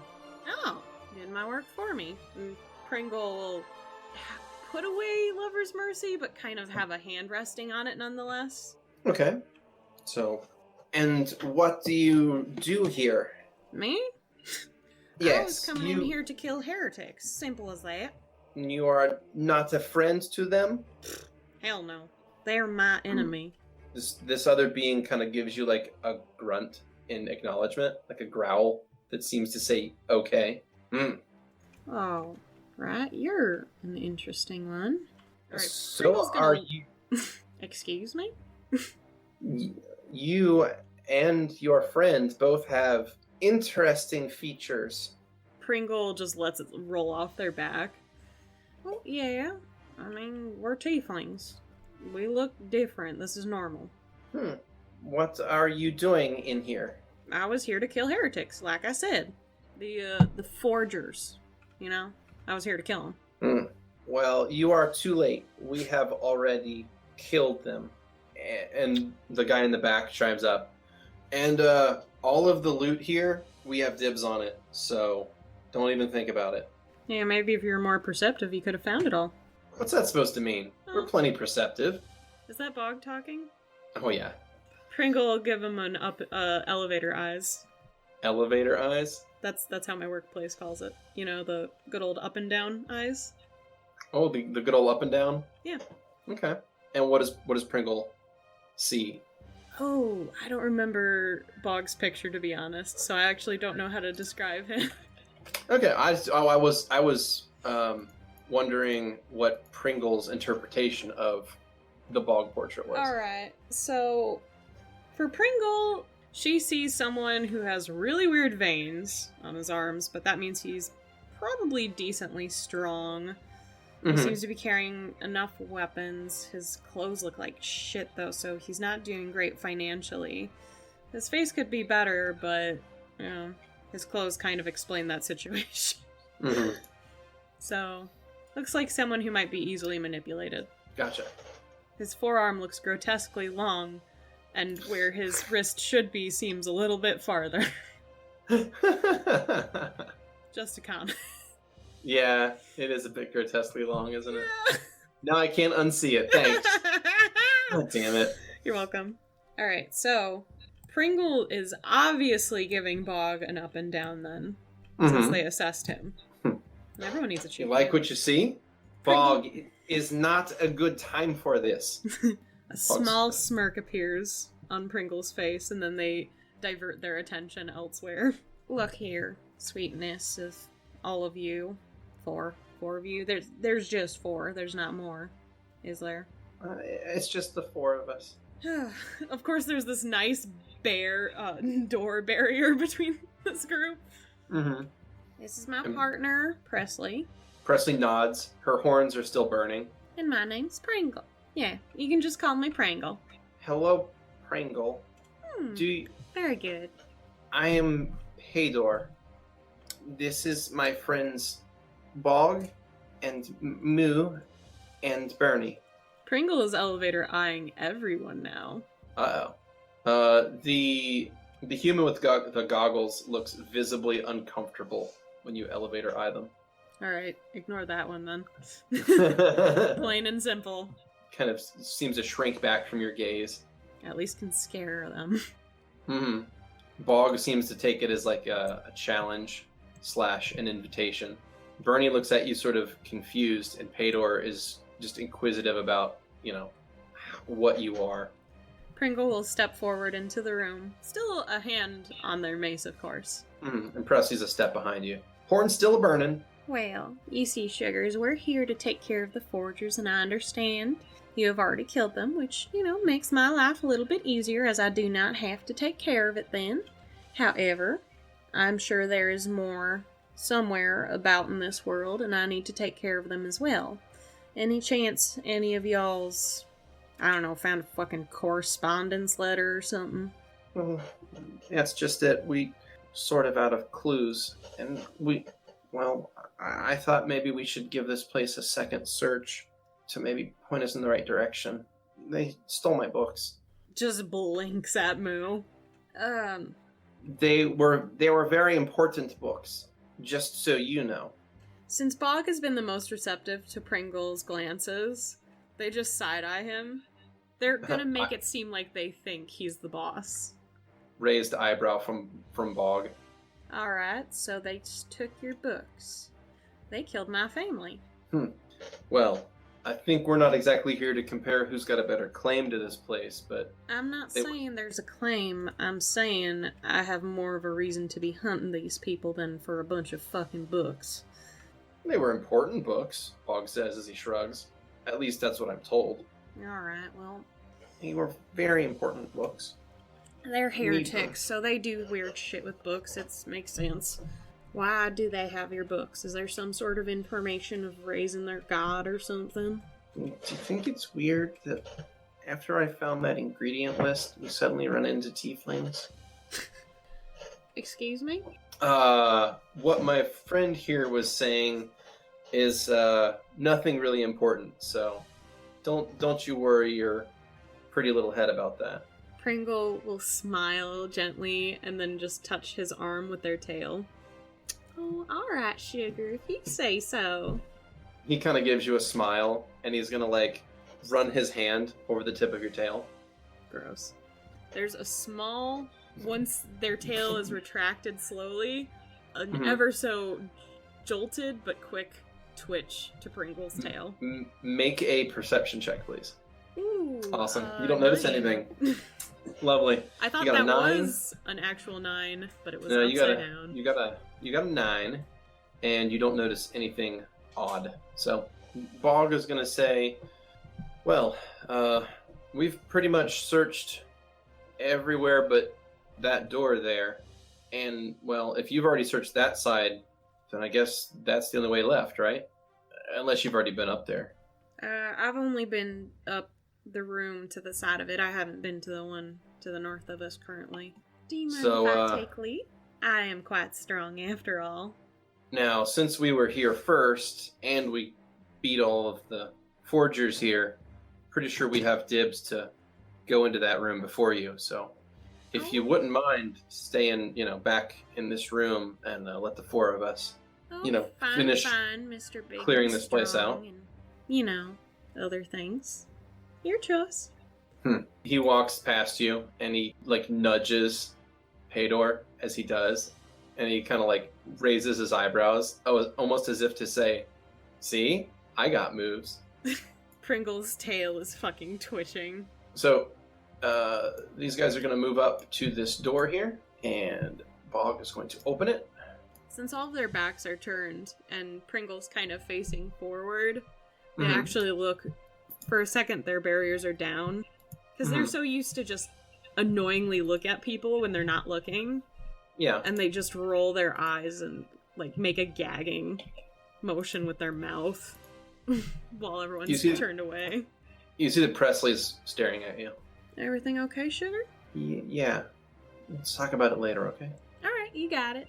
So she takes a spot behind you, and Bog continues forward. Pador follows, then Bernie. Bog says, I think this door is locked. Give me a second, guys. Just smash it. Says Pringle in the back, ever so quietly. Won't need to, because I'm really good at everything I do. Everything? Prove it. He says, as you hear a click, and you can hear stone grinding against stone. Stone? That is how you unlock a door. Alright, so he opens the door and reveals a final room and says, that is not what I expected to find. Pringle starts pushing her way forward then. He walks into the room. Push, push, Okay. push. Push, push, push. Hey, that was... You push past Pador. That was not nice. Sorry, this has to do with my religion. Please excuse me. Not everyone likes to be touched. Okay? Yeah, I understand your friend has some weird issues. Sorry, excuse me. You hear Pador kind of growls at you. Alright, Pringle looks in this room then. Alright, Pringle, you look in the room and you see this 4-pillared structure. Okay? There are 4 pillars in the center of the room, and there's a dish or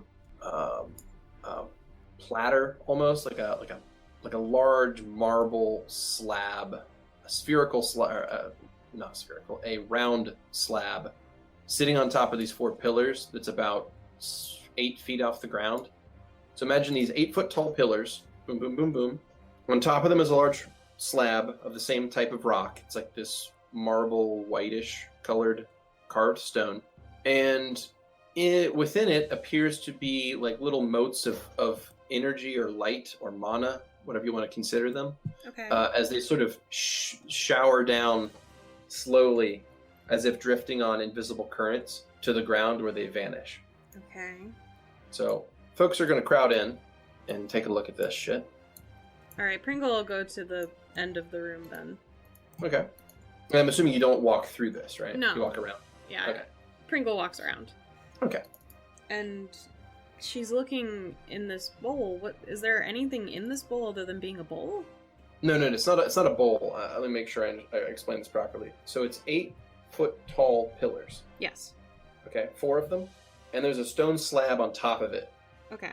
forming like a roof. So it's almost like a small, imagine it as a very small gazebo, Okay. except it's interior. It's like it's an inside thing. And it has like some sort of magical energy inside of it Okay. that is kind of filling the interior of that with like little motes of whitish blue energy that are like sprinkling down as if it's like some sort of thing floating on, like dust floating on air, that doesn't leave that area. It just sort of settles to the ground and vanishes as more is replaced from the top of the slab. What in the world is this shit? So Moo's going to examine it, and they say, I've seen things like this before. I think this is a portal gate. It links multiple places together, but they're really expensive to maintain and create. It takes a lot of work and powerful spells to make something like this. Pretty advanced magic. Do you have to go in all at once to get transported, or if you put your arm in, do you get hurt in some way? I've never used one before, but I think it only takes a whole person at a time. Pringle shrugs and walks in. All right. Pringle they have shrugs. a goal in mind. They figure those bastards probably use this to escape. Okay. Pringle shrugs and just strides in. There is a cascade of bluish-white light around you, and you feel as if you're being torn into a million little pieces for a split second. And then you come to somewhere else. In fact, you come to in chapter 6. Oh, shit! Really? Yeah. Oh, shit!